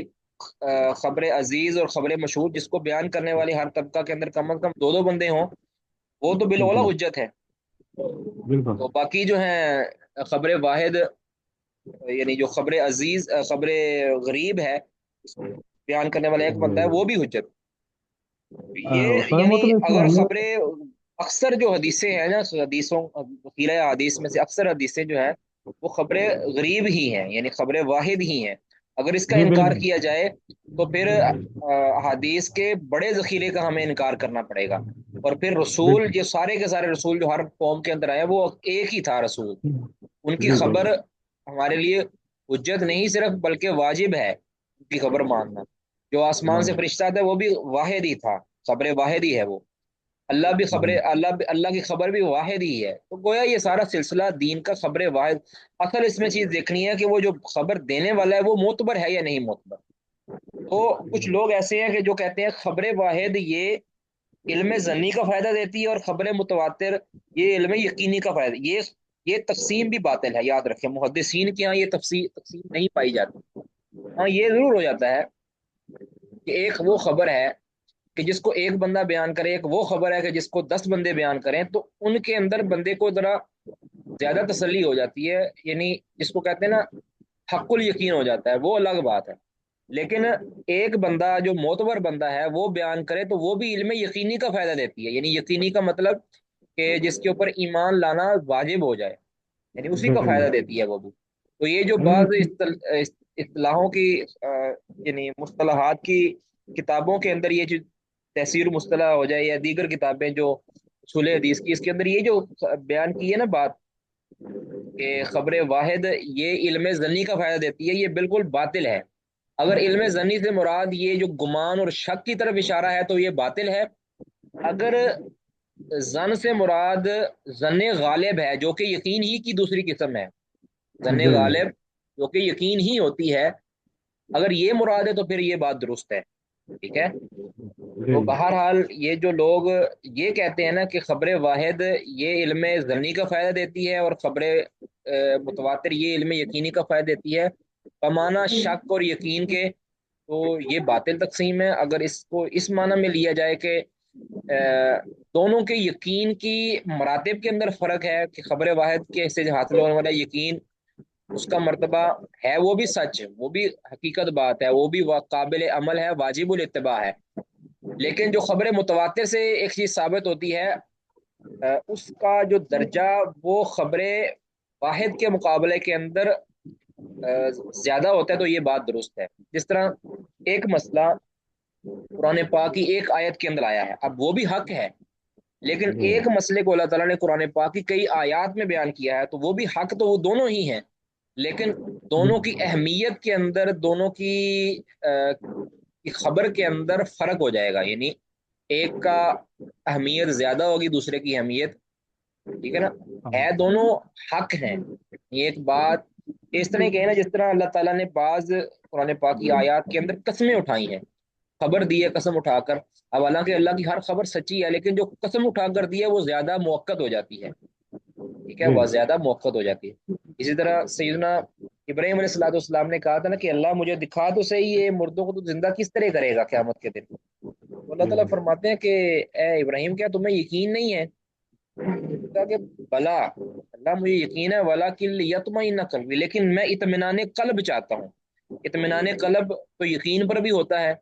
ابراہیم علیہ الصلوۃ والسلام کو پورا یقین تھا، پورا اعتقاد تھا، نبی تو کبھی بھی شک نہیں کر سکتا اللہ تعالیٰ کی کسی بھی خبر کے اوپر۔ تو اللہ نے بتایا تھا کہ میں مردوں کو زندہ کروں گا، اللہ تو کس طرح کرے گا، مجھے عین الیقین کرا دے، یعنی میرے یقین کے اندر اور اضافہ فرما دے۔ تو اس معنی کے اندر ہم کہہ سکتے ہیں کہ اگر یہ کہا جائے کہ خبر واحد علم ظنی یعنی ظن غالب کا فائدہ دیتی ہے جو کہ یقین ہی کی پہلی سیڑھی ہے، تو پھر درست ہے، ٹھیک ہے۔ اس طرح ایک مسئلہ جو قرآن کے اندر آیا ہے اور ایک مسئلہ جو حدیث کے اندر آیا ہے، دونوں ہیں واجب الاتباع، لیکن ان کے مرتبے کے اندر فرق ہے، ایک چیز زیادہ اہم ہے، ایک چیز اس کے مقابلہ کے اندر کم اہم ہے، ٹھیک ہے جی جی، بالکل، سمجھ آ گئی جی۔ جی آگے بس آگے اب ہم آگے پڑھتے ہیں جی۔ اب یہ ہم نے تمہیدن ساری باتیں جو کرنی تھی، خبر واحد کو بیان کرنے والا سچا ہونا چاہیے، عادل ہونا چاہیے، ضابط ہونا چاہیے، تو وہ معتبر ہے، اس کے اندر ہمیں مزید اس کے لیے بندے تلاش کرنے کی ضرورت نہیں ہے، وہ خبر معتبر ہے، ثقہ راوی کی بیان کرتا ہے، صدوق راوی کی بیان کرتا ہے، عادل راوی کی بیان کرتا ہے، تو اس کی اوپر عمل کرنا واجب ہے۔ اور اب وہ بیان کرنے والا چاہے مرد ہے یا عورت ہے، دونوں میں سے سچا ہونا ضروری ہے، کھرا ہونا ضروری ہے، عادل ہونا ضروری ہے، ضابط ہونا ضروری ہے، جو کہ کتب اصول کے اندر یہ ساری اس کی شرطیں لکھی ہیں۔ تو اس کی خبر کو ہم اگر اس کو بیان کرنے والا جھوٹا ہے تو چاہے وہ 2 ہوں یا 10 ہوں، وہ پھر ناقابل عمل ہے، ناقابل یقین ہے۔ کتاب و اخبار الاحاد، بسم اللہ الرحمن الرحیم، باب ما جاء فی اجازت خبر الواحدی، باب ہے اس بارے میں جو آیا ہے کہ اجازت خبر الواحدی کی خبر واحد جائز ہے، خبر واحد جائز ہے، الواحد الصدوقی، جو سچے کی خبر واحد وہ جائز ہے، فی الاذانی اذان کے بارے میں، والصلاتی نماز کے بارے میں، والصومی روزے کے بارے میں، والفرائضی فرائض کے بارے میں، فریضوں کے بارے میں، واجبات کے بارے میں، والاحکام اور احکام شریعہ کے بارے میں، یعنی کوئی بھی کسی بھی چیز کے ساتھ تعلق رکھتی ہو نا تو اس کی خبر واحد، سچے بندے کی خبر واحد ہے وہ جائز ہے، اس کو قبول کرنا جائز ہے۔ یعنی اذان کے بارے میں کیا ہوگا کہ ایک مؤذن ہے، ظاہر ہے مؤذن گارنٹی لیتا ہے کہ میں اذان دے رہا ہوں، اور ابھی تو چلو گھڑیاں آ گئی ہیں نا، پہلے گھڑیاں نہیں ہوتی تھی، پہلے ایک بندہ ہی دیکھتا تھا اور مشورہ کر کے وہ اذان دے دیتا تھا، تو وہ سب کے لیے یہ ایک اعلان ہوتا تھا کہ اب وقت داخل ہو چکا ہے نماز کا، تو ہر ایک کو اپنا اپنا وقت دیکھنے کی ضرورت نہیں پڑتی تھی، بلکہ وہ اذان سن کے یہ سمجھ جاتا تھا کہ اب وقت داخل۔ اب وہ شخص جو اکیلا شخص اگر وہ سچا اور معتبر ہے تو اس کی اذان اس بات کا یقین ہوگی کہ وقت داخل ہو چکا ہے، بندہ اس کے اوپر اعتماد کرتے ہوئے نماز پڑھ سکتا ہے، کیونکہ اذان کا نماز کا وقت شروع ہو چکا ہے۔ اس طرح وصلاتی اور نماز کے والے سے بھی اگر کوئی نماز کی خبر دیتا ہے سچا بندہ ہے تو اس کی یقین کیا جائے گا۔ اس طرح تحویل قبلہ کے حوالے سے اگر کوئی بتاتا ہے آ کر کسی شخص کو کوئی نماز پڑھ رہا ہے اور آ کر کہے کہ تم جو نماز پڑھ رہے ہو یہ تم صحیح قبلہ کی طرف نہیں پڑھ رہے بلکہ غلط قبلہ کی طرف پڑھ رہے ہو، اور پھر وہ آ کر سچا بندہ ہے اور وہ کہتا ہے کہ نہیں اس طرف نہیں اس طرف قبلہ ہے، تو اس کی بات مانی جائے گی۔ اس طرح روزے کے بارے میں، بس سومی روزے کے بارے میں بھی اگر کوئی جس طرح مؤذن ہے یا کوئی اور شخص ہے کہ جو خبر دیتا ہے کہ میں نے چاند دیکھا ہے، چاند دیکھنے کی خبر دیتا ہے، سچا بندہ ہے، کھرا بندہ ہے، اگر اکیلا ہی کیوں نہ ہو، اور اگر وہ بال یقین یہ خبر دے رہا ہے کہ میں نے چاند دیکھا ہے تو اس کی بات مان کر روزہ رکھا جائے گا۔ یا اگر وہ کہتا ہے کہ میں نے چاند عید الفطر کا دیکھ لیا ہے تو اس کو بات مان کر روزہ چھوڑ دیا جائے گا، جس طرح نبی صلی اللہ علیہ وسلم نے عرابیوں کی بات سن کر اور سچے بندوں کی خبر سن کر آپ نے روزہ چھوڑ دیا تھا۔ طرح والفرائض اور دیگر جو فرائض اور واجبات ہیں، چاہے وہ زکوٰۃ کے معاملات ہوں، حج کے معاملات ہوں، وہ روزے کے معاملات ہوں، تجارت کے معاملات ہوں، جتنے بھی وہ احکام اور فرائض ہیں ان سب کے اندر یہ امام بخاری رد کرنا چاہ رہے ہیں ان لوگوں پر کہ جو کہتے ہیں کہ یہ خبر واحد احکام کے اندر حجت نہیں ہے، یا اس کے اندر مزید شرطیں لگاتے ہیں کہ خبر واحد احکام کے اندر حجت ہونے کے لیے یہ شرط ہے یہ شرط ہے۔ امام بخاری کہتے ہیں ایک ہی شرط ہے کہ بندہ سچا ہونا چاہیے بس۔ وقول اللہ تعالی، اور اس طرح اللہ تعالیٰ کا یہ فرمان ہے فلولا نفر من كل فرقة منهم، کہ ان میں سے ہر فرقے ہر گروہ میں سے کیوں نہ نکلا طائفتن ایک جماعت کیوں نہ نکلی، لیتفقہوا فی الدین تاکہ وہ دین میں فقہ حاصل کرے، دین میں سمجھ حاصل کرے، ولینذروا قومهم اور آ کر اذا راجعوا الیہم اور واپس آ کر اپنی قوم کو خبردار کرے، ڈرائے، لعلہم یحذرون تاکہ وہ اللہ سے ڈر جائیں اور خبردار ہو جائیں، وہ اللہ کے عذاب سے باز آ جائیں۔ تو کہتے ہیں امام بخاری فرماتے ہیں وہ یسم الرجل الطائفتن، ایک بندے کو بھی طائفہ کہا جا سکتا ہے، یعنی ادھر آیا نا من کل فرقۃ منہم طائفتن، اب یہاں یہ خبر واحد ہے نا، یہ خبر واحد ہی ہے کہ اگر کوئی ایسا کیوں نہیں ہے کہ ایک ہر علاقے میں سے ہر گروہ میں سے ایک لوگوں کا گروہ جائے، لوگوں کے کچھ لوگ جائیں، اب طائفہ کے اندر ایک بندہ بھی شامل ہو سکتا ہے کہ ایک بندہ جائے اور وہ دین سیکھ کر آ کے لوگوں کو خبر دے اور لوگ اس کی بات مان کر تسلیم کر لیں، وہ خبر بات پر یقین کر رہے ہیں نا۔ ایک بندے نے آ کے خبر دیا کہ اللہ کے حکام یہ ہے، رسول کے حکام یہ ہیں، اور آ کر یعنی جس طرح کہیں گے ایک گاؤں سے ایک بندہ نکلتا ہے، عالم کا کورس کرتا ہے، عالم بن کے آ کے اپنے قوم کو کی کمان سنبھالتا ہے اور ان کو بتاتا ہے دین یہ ہے اور اس کو فتوے دیتا ہے، اور سارے اپنے علم کے مطابق جو ہے نا وہ لوگوں کی رہنمائی کرتا ہے، تو لوگوں کے لیے واجب ہے کہ اس کی رہنمائی کے اندر اس کی بات مانے، وہ کہے کہ صحیح بخاری کے اندر حدیث اس طرح ہے تو وہ مانے کہ صحیح بخاری کے اندر حدیث اس طرح ہے، کیونکہ وہ خود تو صحیح بخاری کو پڑھ نہیں سکتے نا، ترجمہ ہی ہے نا، تو ان کی خبر دینی ہے تو آ کر اپنے اس عالم کی بات کی خبر سنیں گے۔ اب ایک بندہ بھی ہے اس کو پھر طائفہ کا لفظ بولا جا سکتا ہے، امام بخاری فرماتے ہیں وہ یسم الرجل، اور آدمی کے اوپر ایک بندے کے اوپر بھی بولا جا سکتا ہے طائفتن، طائفہ کا لفظ، لقولی تعالی، کیونکہ اللہ تعالیٰ نے بولا ہے، کہتے ہیں اللہ تعالیٰ کا یہ فرمان ہے کہ وَإِن طَائِفَتَانِ مِنَ الْمُؤْمِنِينَ اقْتَتَلُوا، کہ اگر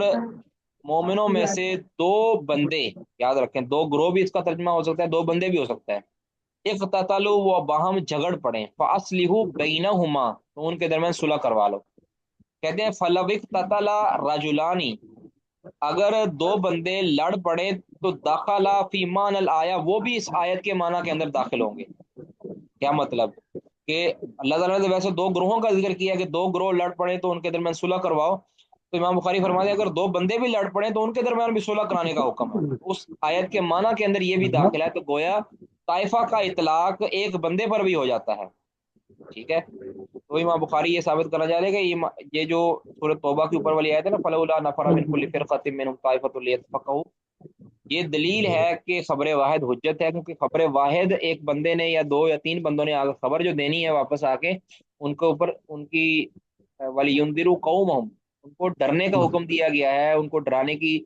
جو ہے ذمہ داری بھی دی گئی ہے، لعلہم یحذرون، تاکہ وہ ڈر جائیں۔ وہ آگے ہے وہ قولی ہی تعالی، اور اللہ تعالیٰ کا یہ فرمان ہے کہ ان جاءکم فاسق بنبأ فتبینوا، کہ اگر کوئی فاسق تمہیں خبر دے، کوئی بے اعتبارہ بندہ تمہیں خبر دے، کوئی خبر دے، کوئی خبر لے کر آئے تو فتبینوا، تو تم پوری جانچ پھٹک کر لیا کرو۔ یہاں سے ثابت یہ ہوا کہ خبر دینے والے کی جانچ پھٹک ہے، خبر دینے والوں کی تعداد کی جانچ پھٹک نہیں ہے۔ یعنی ایک بندہ بھی اللہ تعالیٰ نے فرمایا نا کہ اگر وہ کوئی خبر دیتا ہے تمہیں تو اس کی جانچ پھٹک کرنی ہے، ٹھیک ہے۔ ایک بندہ بھی تمہیں خبر دیتا ہے نا، غیر معتبر بندہ، تو اس کی جانچ پھٹک کر لو، مطلب اگر وہ معتبر ہوتا تو پھر تم اس کے جانچ پھٹک کرنے کی ضرورت نہیں تھی، تمہیں اس کی تحقیق کرنے کی ضرورت نہیں تھی۔ اب چونکہ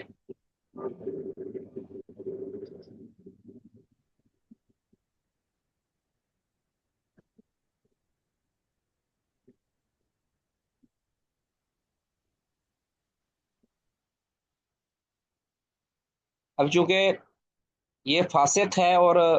غیر معتبر بندہ ہے، اس لیے اس کی تحقیق کی ضرورت ہے۔ اگر وہ غیر معتبر نہیں ہے، معتبر بندہ ہے، تو ایک بندہ بھی ہے نا وہ خبر لے کر آیا تو اس کی بات کی تحقیق کی ضرورت نہیں ہے۔ وہ کیف، اور آگے پھر فرمایا کہ اسی طرح بیان ہے کہ کیف بعث النبی صلی اللہ علیہ وسلم امراءہ، کہ کس طرح نبی صلی اللہ علیہ وسلم نے بھیجے ہیں اپنے امیر، اپنے ایلچی اور قاصدین بھیجے ہیں، واحدن بعد واحد، ایک کے بعد دوسرے کو، ایک کو بھیجا پھر اس کے پیچھے بعد میں دوسرے کو بھی بھیجا۔ فَإِنْ سَحَا أَحَدٌ مِّنْهُمْ، اگر ان میں سے کوئی ایک بھول جائے تو رد الی السنتی، تو انہیں سنت کی طرف لوٹایا جائے گا۔ ان میں سے کسی کو بھول لگ جائے تو ان کو پھر سنت کی طرف لوٹایا جائے گا۔ اس طرح اللہ تعالیٰ نے فرمایا نا کہ اولی الامر منکم فإن تنازعتم فی شیء فردوه الی اللہ والرسول، کہ اگر کسی کو کوئی بھول لگ جاتی ہے، کوئی غلطی کر جاتا ہے تو اس کو سنت کی طرف لوٹا دیا جائے گا۔ تو یہی ہے کہ ایک بندہ وہ قابل اعتبار ہے، اس کی بات مانی جائے گی، ہاں اگر اس سے بھی غلطی ہو جائے تو پھر اس کی غلطی کو درست کر دیا جائے گا، یہ نہیں ہے کہ اس کو کلی طور پر غیر معتبر کر دیا جائے۔ ایسا ہو سکتا ہے نا کہ کسی سچے بندے سے بھی غلطی ہو جائے، بھول جائے وہ، تو بھول اس کو لگ سکتی ہے، لیکن اصل اس کے بارے میں کیا ہے کہ اس کو بھول نہیں لگی، لیکن جب بھول کے اوپر دلیل آ جائے گی کہ اس کو بھول لگ گئی ہے،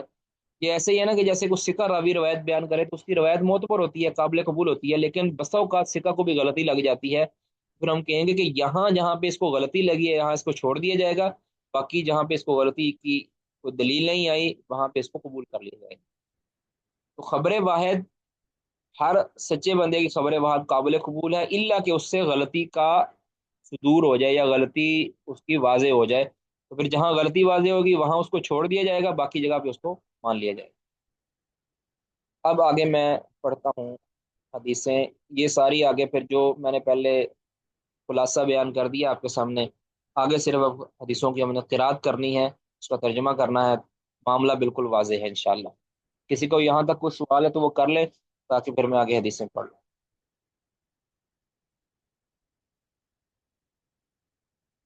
جی کوئی پڑھنا چاہیں گے حدیث؟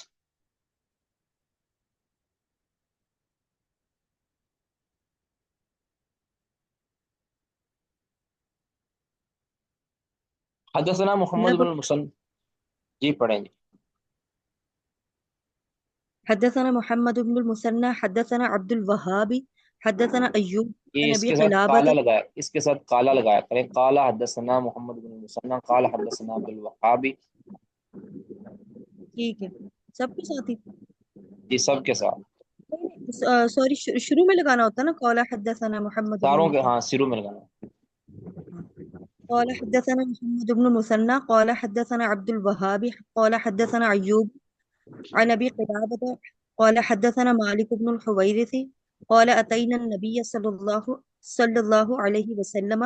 ونحن شبابة متقاربون فأقمنا عندهم 20 ليلة وكان رسول الله صلى الله عليه وسلم رفيقا فلما ظن أن قد اشتهينا أهلنا أو قد اشتقنا سألنا عمن تركنا بعدنا فأخبرناه قال ارجعوا إلى أهليكم فأقيموا فيهم وعلموهم ومروهم وذكر أشياء أحفظها أو لا أحفظها وصلوا كما رأيتموني أصلي فإذا حضرت الصلاة فليؤذن لكم أحدكم ولجوا أمكم وَلْيَ أكبركم أُمَّكُمْ وَلْيَ أُمَّكُمْ أَكْبَرُكُم۔ ولجا جی، أمكم مالک أكبركم۔ بن حویرث رضی اللہ تعالیٰ عنہ جو نبی صلی اللہ علیہ وسلم کے آخر میں مسلمان ہونے والے صحابی ہیں، آخری دور میں،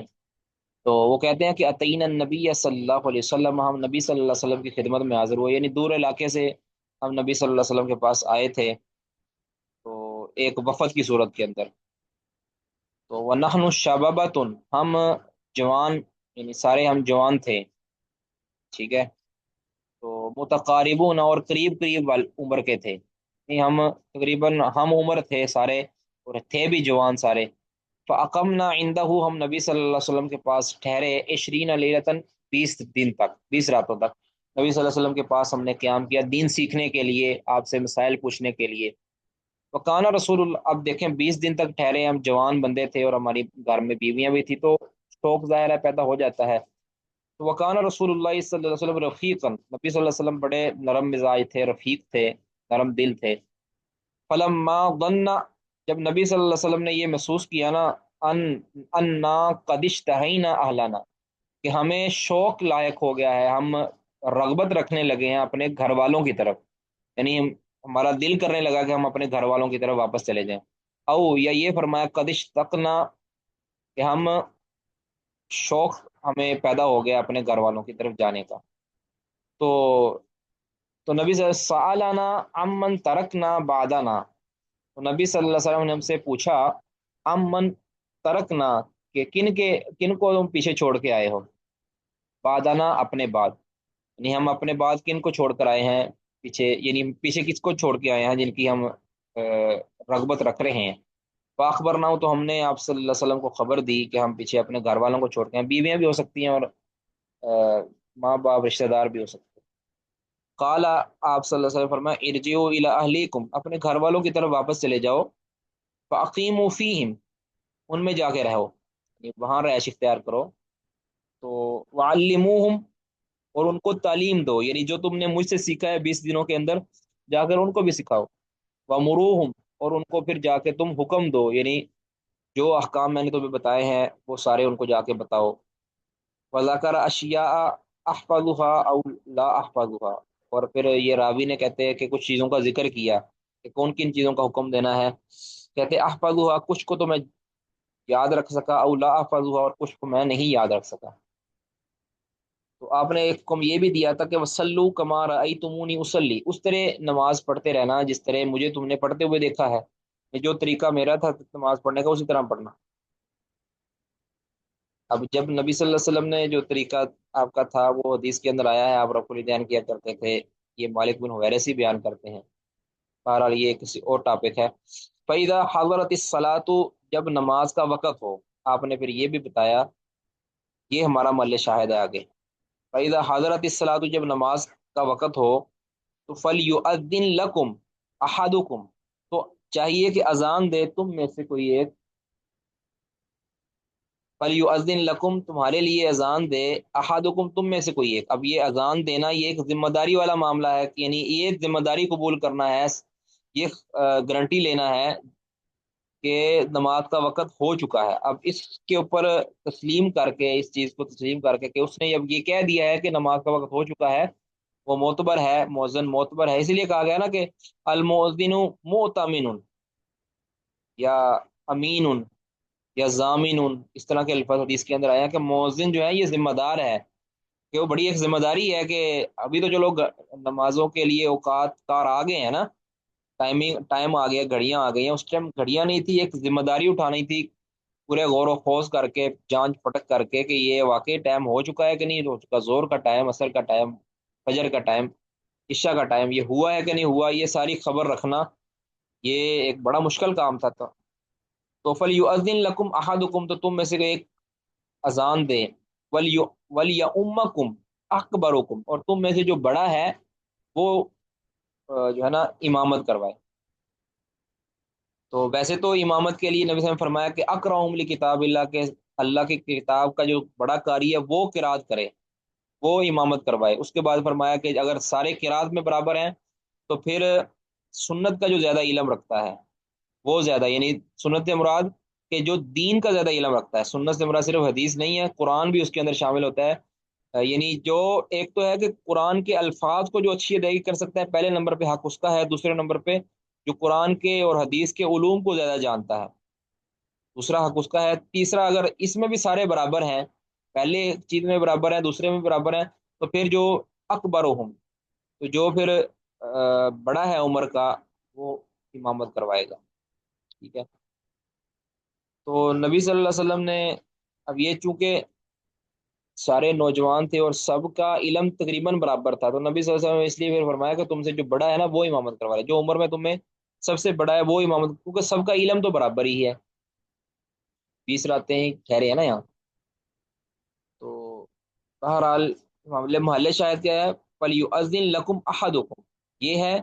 اور دوسرا یہ ہے کہ ارجعوا الی اہلیکم، اپنے اپنے گھروں میں جا کر تم نے دین سکھانا. وہ جس نے اپنے گھر میں جو کہ جا کے سکھانا ہے وہ واجب الاتباع ہوگا نا، معتبر ہے، بندہ اکیلا ہے اور جا کے وہ خبر دے گا تو اس کے لیے ماننا ان کے لیے ضروری ہوگا. آگے جی، حدثنا، کسی کا کچھ سوال ہے تو وہ کر لیں جی، وہ باقی میں پھر آگے پڑھے.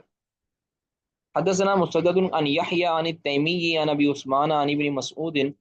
قال قال رسول الله صلى الله عليه وسلم لا يمنعن احدكم اذان بلال من سحوره، کسی تم میں سے کسی کو بھی نہ روکے بلال کی اذان من سحوری، اس کی سحری سے، یعنی سحری کرنے سے نہ روکے. فإنه يؤذن او قال ينادي، کیونکہ جو بلال اذان دیتے ہیں یا یہ فرمایا کہ ندا دیتے ہیں، باللیل، وہ رات کے اندر دیتے ہیں، یعنی ابھی صبح صادق طلوع نہیں ہوتی اس وقت وہ اذان دیتے ہیں. تو اس لیے دیتے ہیں کہ لیرجیا قائمکم، تاکہ تمہارا جو قیام کرنے والا ہے وہ لوٹ جائے، یعنی وہ قیام جو کر رہا ہے وہ سحری کے لیے لوٹ جائے. وَيُنَبِّهَ نَائِمَكُمْ، اور تمہارا جو سویا ہوا ہے وہ اس کو وہ جگا دے اور اس کو تنبیہ کر دے کہ اب اذان فجر ہونے والی. وَلَيْسَ الْفَجْرُ أَن يَقُولَ هَكَذَا، اچھا یہاں پہ ٹھہر کر ایک بات یاد رکھیں، یہ جو ہمارے ہاں تہجد کی اذان ہوتی ہے نا، یہ وہ والی اذان نہیں ہے، یاد رکھیں. یہ اصلاً اذان فجر سے پہلے چند منٹ پہلے جو ہے نا ایک اذان، تنبیہی اذان دی جاتی تھی کہ ابھی ٹائم ختم ہونے والا ہے. ٹھیک ہے نا، جیسے ہمارے ہاں اعلان ہوتے ہیں نا، بھئی اتنا ٹائم رہ گیا، آدھا گھنٹہ رہ گیا یا 15 منٹ رہ گئے ہیں، تو یہ بتانے کے لیے ہوتا تھی یہ اذان. یہ کوئی کسی نماز کے لیے اذان نہیں ہوتی تھی، یہ یہ کہہ لیں کہ اعلام، تنبیہ کے لیے یا خبر دینے کے لیے اذان ہوتی تھی کہ ابھی فجر کی اذان ہونے والی ہے. اسی لیے نبی صلی اللہ علیہ وسلم نے فرمایا نا کہ یہ جو بلال والی جو اذان ہے نا، جو کہ رات کو دیتے ہیں، یعنی فجر کی اذان سے وہ کچھ پہلے، کچھ منٹ پہلے جو اذان دیتے ہیں، اس کے اذان سننے سے تم اپنی سحریاں نہ بند کر دیا کرو، بلکہ ابھی سحری کا وقت باقی ہے. اذان جب ابن ام مکتوم کی اذان شروع ہوگی نا، اس ٹائم جو ہے فجر صادق طلوع ہوگی، اس ٹائم تمہارے کھانا حرام ہوگا اور تمہارا روزہ شروع ہوگا، تو لہٰذا اس کی اذان کا انتظار کرو. بلال کی اذان چونکہ رات کے وقت ہوتی ہے، وہ تنبیہی اذان ہوتی ہے، اعلامیہ ہوتی ہے، تو ان کی اذان کی وجہ سے تم سحریاں نہ چھوڑ دیا کرو، وہ کھاتے رہا کرو، حتیٰ کہ ابن ام مکتوم اذان کہیں تو تم نے پھر سحری کرنا چھوڑ دینی ہے، کیونکہ اس ٹائم پھر فجر طلوع ہو چکی ہے، فجر صادق. تو بہرحال ولیس الفجر ان یقول ہکذا، فرمایا کہ فجر ایسی نہیں ہوتی. ولیس الفجر ان یقول ہکذا، فجر اس طرح نہیں ہوتی. ان یقول کا مطلب آپ نے یہ اشارہ کیا، یہ ایک اشارہ علامت ہوتی ہے. آپ نے فرمایا فجر ایسے نہیں ہوتی، ان یقول ہکذا، فجر ایسی نہیں ہوتی. آگے پھر یحییٰ جو راوی ہیں، انہوں نے یحییٰ بن سعید القطان، انہوں نے پھر یہ طریقہ بتایا کس طرح فجر کی آپ نے اشارہ کیا تھا. وجمع یحییٰ کفیہ، یحییٰ بن سعید قطان نے اپنی تیلیوں کو اکٹھا کیا. حتیٰ یقولا ہاکذا، حتیٰ کہ اس طرح اشارہ کیا. یہ یقولا کا معنی اشارہ میں بھی آ جاتا ہے. حتیٰ یقولا ہاکذا، حتیٰ کہ اس طرح اشارہ کیا. اب کس طرح اشارہ کیا؟ یہ تیلیاں جمع کر کے اکٹھیاں کر کے اشارہ کس طرح کیا؟ وہ مد یحییٰ اصبعیہ السبابتین، کہ یحییٰ بن سعید قطان نے اپنی دونوں انگلیوں کو، یعنی سبابہ انگلیوں کو، یعنی جو شہادتین والی انگلیاں ہیں ان کو پھیلا دیا. ٹھیک ہے، اب میں اس طرح آپ کو کر کے نہیں دکھا سکتا، ویڈیو نہیں نا ہے، تو بس آپ اپنے ہتھیلیوں کو ملائیں، ہتھیلیوں کو ملا کے سبابہ انگلی کے ذریعے اپنے ہاتھوں کو پھیلا دیں، یعنی دائیں بائیں پھیلا دیں. ٹھیک ہے، دائیں بائیں پھیلا دیں. تو یہ اپنے ہاتھوں کو سامنے کریں، جوڑیں ہتھیلیوں کو، اور انگلیوں کو جو ہے نا وہ اپنے ایک بازو کو دائیں طرف ایک طرف بائیں طرف، یعنی اس طرح افق کے اندر جو ہے نا یہ جو ہوتی ہے فجر صادق. ٹھیک ہے،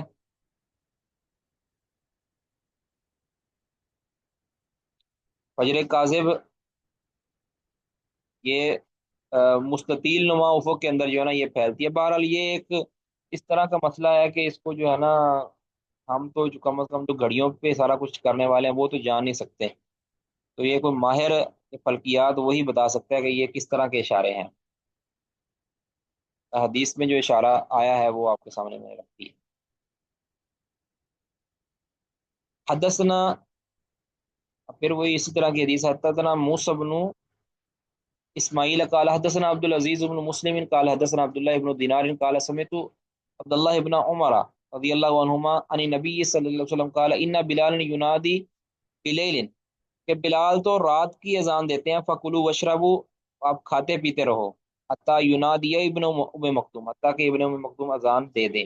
یعنی وہ اذان دے دیں تو پھر کھانا پینا بند کر دو. اب دیکھیں نا، بلال کی اذان اور ابن ام مکتوم کی اذان یہ معتبر اذانیں ہیں. تب بھی نبی صلی اللہ علیہ وسلم نے فرمایا نا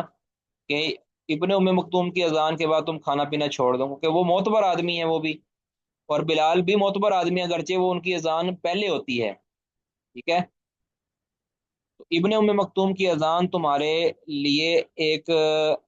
یعنی قابل اتباع اذان ہے کہ اس کی وجہ سے تم نے پھر کھانا پینا بند کر دینا ہے، کہ وہ گارنٹی دے رہے ہیں کہ ابھی فجر صادق طلوع ہو چکی ہے، اب فجر کا وقت ہو گیا ہے، لہذا اب کھانا پینا جائز نہیں ہے. تو یہ خبر واحد ہی ہے جس پر عمل صحابہ کو کرنے کا کہا جا رہا ہے. حدثنا حفص بن عمر قال حدثنا شعبة عن الحكم عن ابراهيم عن القمة عن عبد الله قال صلى بنا النبي صلى الله عليه وسلم الظهر خمسا، نبی صلی اللہ علیہ وسلم نے ہمیں ظہر کی 5 رکعتیں پڑھا دی. اب یہ بھی قابل غور ہے، نبی صلی اللہ علیہ وسلم نے ہمیں ظہر کی کتنی پڑھا دی؟ 5 رکعتیں پڑھا دی. 4 کی بجائے کیا پڑھا دی؟ 5 پڑھا دی. فقیلا، تو نبی صلی اللہ علیہ وسلم پوچھا گیا ازید فی الصلاۃ، کیا نماز میں اضافہ ہو چکا ہے؟ قال، آپ نے فرمایا وما ذاک، یہ ہوا کیا ہے؟ ما ذاک، آخر ہوا کیا ہے کہ یہ کیوں کہا جا رہا ہے کہ 5 رکھتے؟ قالو، تو صحابہ کہنے لگے صلیت خمسا، کہ آپ نے تو 5 پڑھا دی ہیں. سجدہ سجدتین، تو نبی صلی اللہ علیہ وسلم نے 2 سجدے کیے. بعد ما سلم، سلام پھیرنے کے بعد، سلام پھیرنے کے بعد آپ صلی اللہ علیہ وسلم نے 2 سجدے کی. سجدہ ساو اس کو کہتے ہیں. اس کے 2 طریقے ثابت ہیں. ایک تو ہے کہ سلام یعنی سجدہ ساو کر کے پھر سلام پھیرا جائے. دوسرا طریقہ یہ کہ سلام پھیر دیا جائے، پھر سجدہ ساو کیا جائے، پھر سلام پھیرا جائے. یہ دونوں طریقے ثابت ہیں. اس کے علاوہ کوئی اور تیسرا چوتھا طریقہ ثابت نہیں ہے. تو فقیل علی ازید فی الصلاۃ، آپ سے کہا گیا. اب یہ کسی بندے نے کہا تھا، ظاہر ہے ایک بندے نے، اور وہ کون تھے؟ وہ ذوالیدین وغیرہ تھے. آگے جس طرح حدیث میں ایک آئے گا بھی، یا وہ دوسرا واقعہ ہے یا پھر یہ کوئی اور بندہ تھا. تو اور آپ نے آپ کو صرف صلاح تو جی ام نسیتا، اس میں تھا نا آپ کو صرف صلاح تو ام نسیتا. ہاں جی، وہ آگے آ رہی ہے. وما ذاک، آپ نے فرمایا یہ اگر ہوا کیا ہے؟ تو آپ نے دیکھیں نا، آپ کو یقین تھا پہلے کہ میں نے 4 ہی پڑھائی ہیں، لیکن بعد میں جب بتایا گیا کہ آپ نے 4 نہیں پڑھائی بلکہ آپ نے 5 پڑھا دی ہیں، تو آپ نے پھر سجدہ صاحب کیا اور ان کی بات کو مانا، تو یہ بھی خبر واحد پر عمل کرنا۔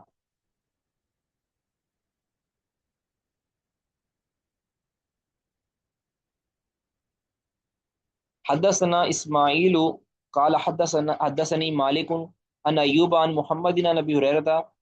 ان رسول اللہ صلی اللہ علیہ وسلم انصرف من اثنین، نبی صلی اللہ علیہ وسلم 2 رکعتوں سے سلام آپ نے پھیر دیا، یعنی زور یا اثر کی نماز تھی، آپ نے 2 رکعتوں سے اسلام پھیر دیا۔ فقال له ذو الیدین، تو آپ صلی اللہ علیہ وسلم کو ذو الیدین نے کہا اقصرت الصلاۃ یا رسول اللہ ام نسیتا، کیا نماز کم کر دی گئی ہے یا اس کو آپ قصرت الصلاۃ بھی پڑھ سکتے ہیں، او قصورت الصلاۃ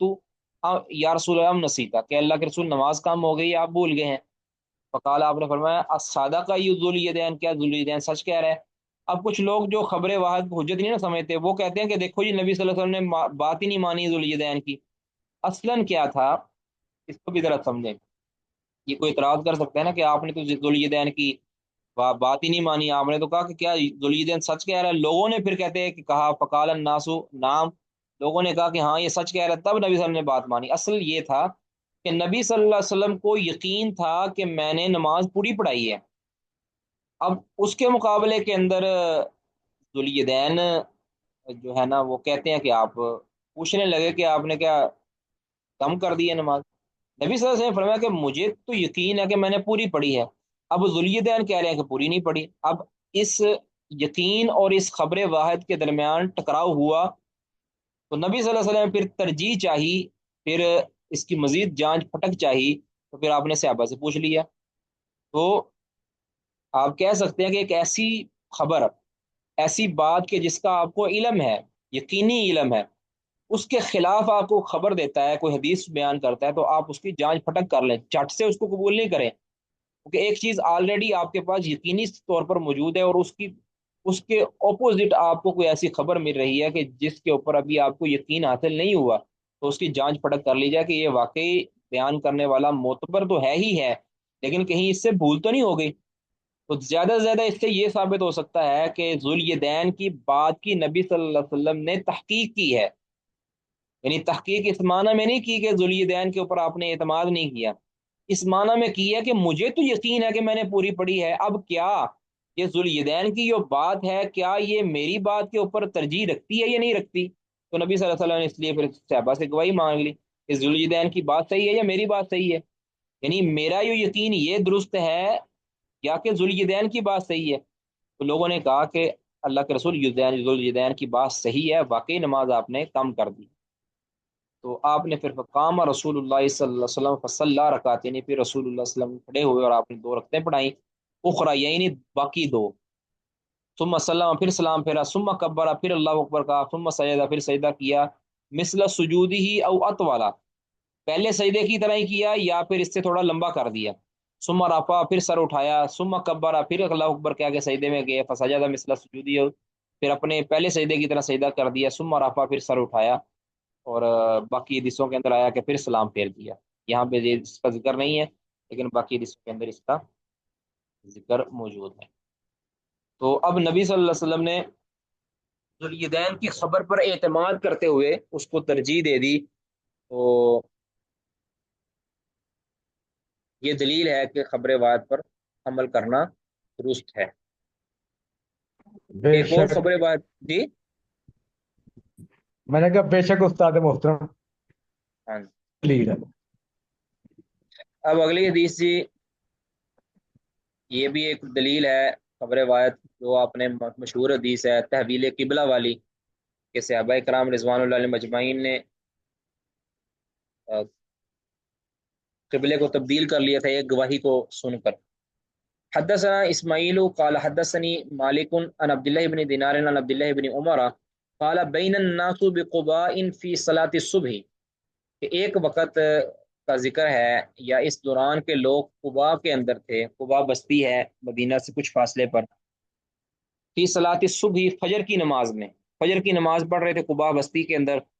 تو اذ جاءہم آتن، تو اسی اسنا میں ان کے پاس ایک آنے والا آیا،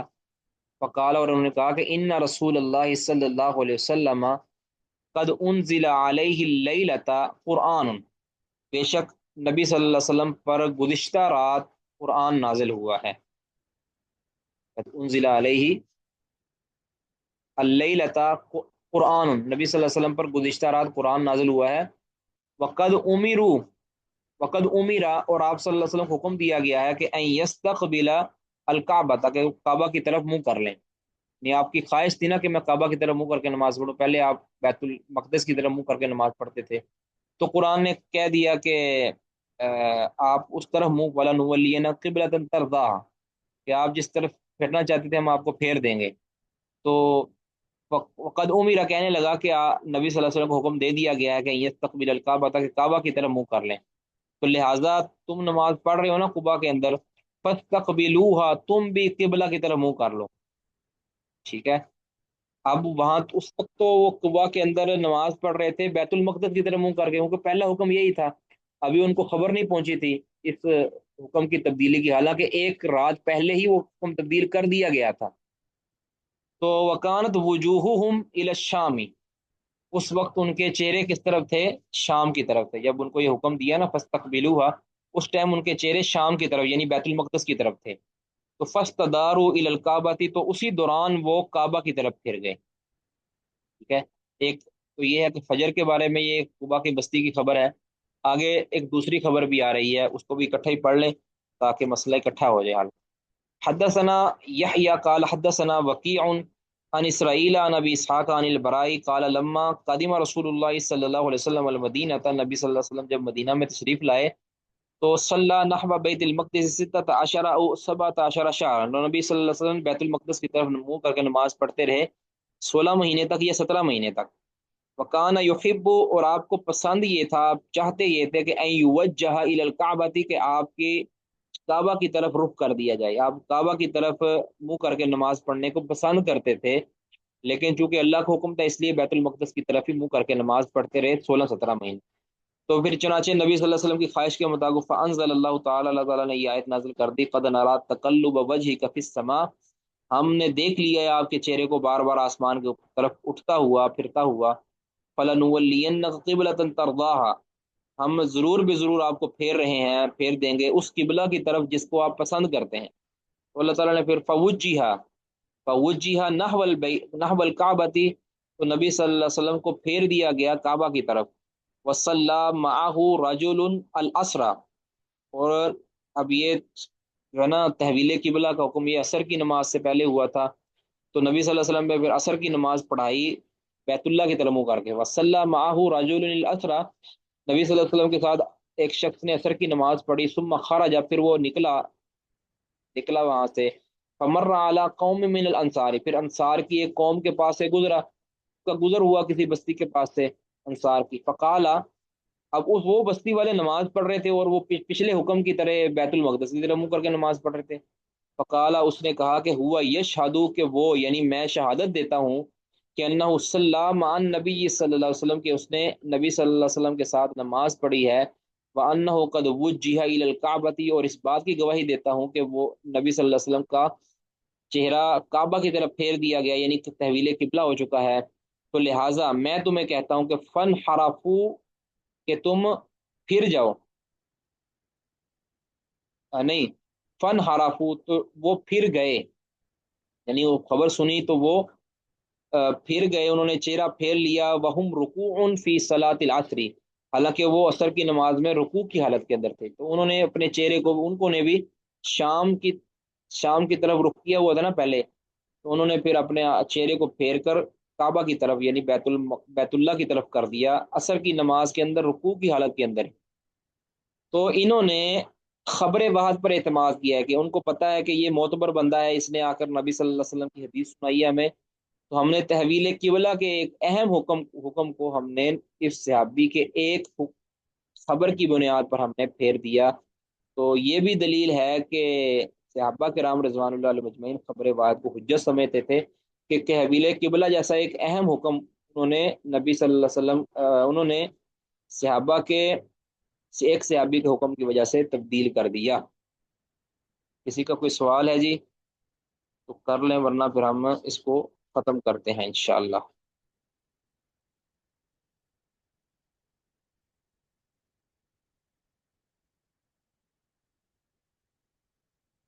جی کسی کا کوئی سوال ہے جی؟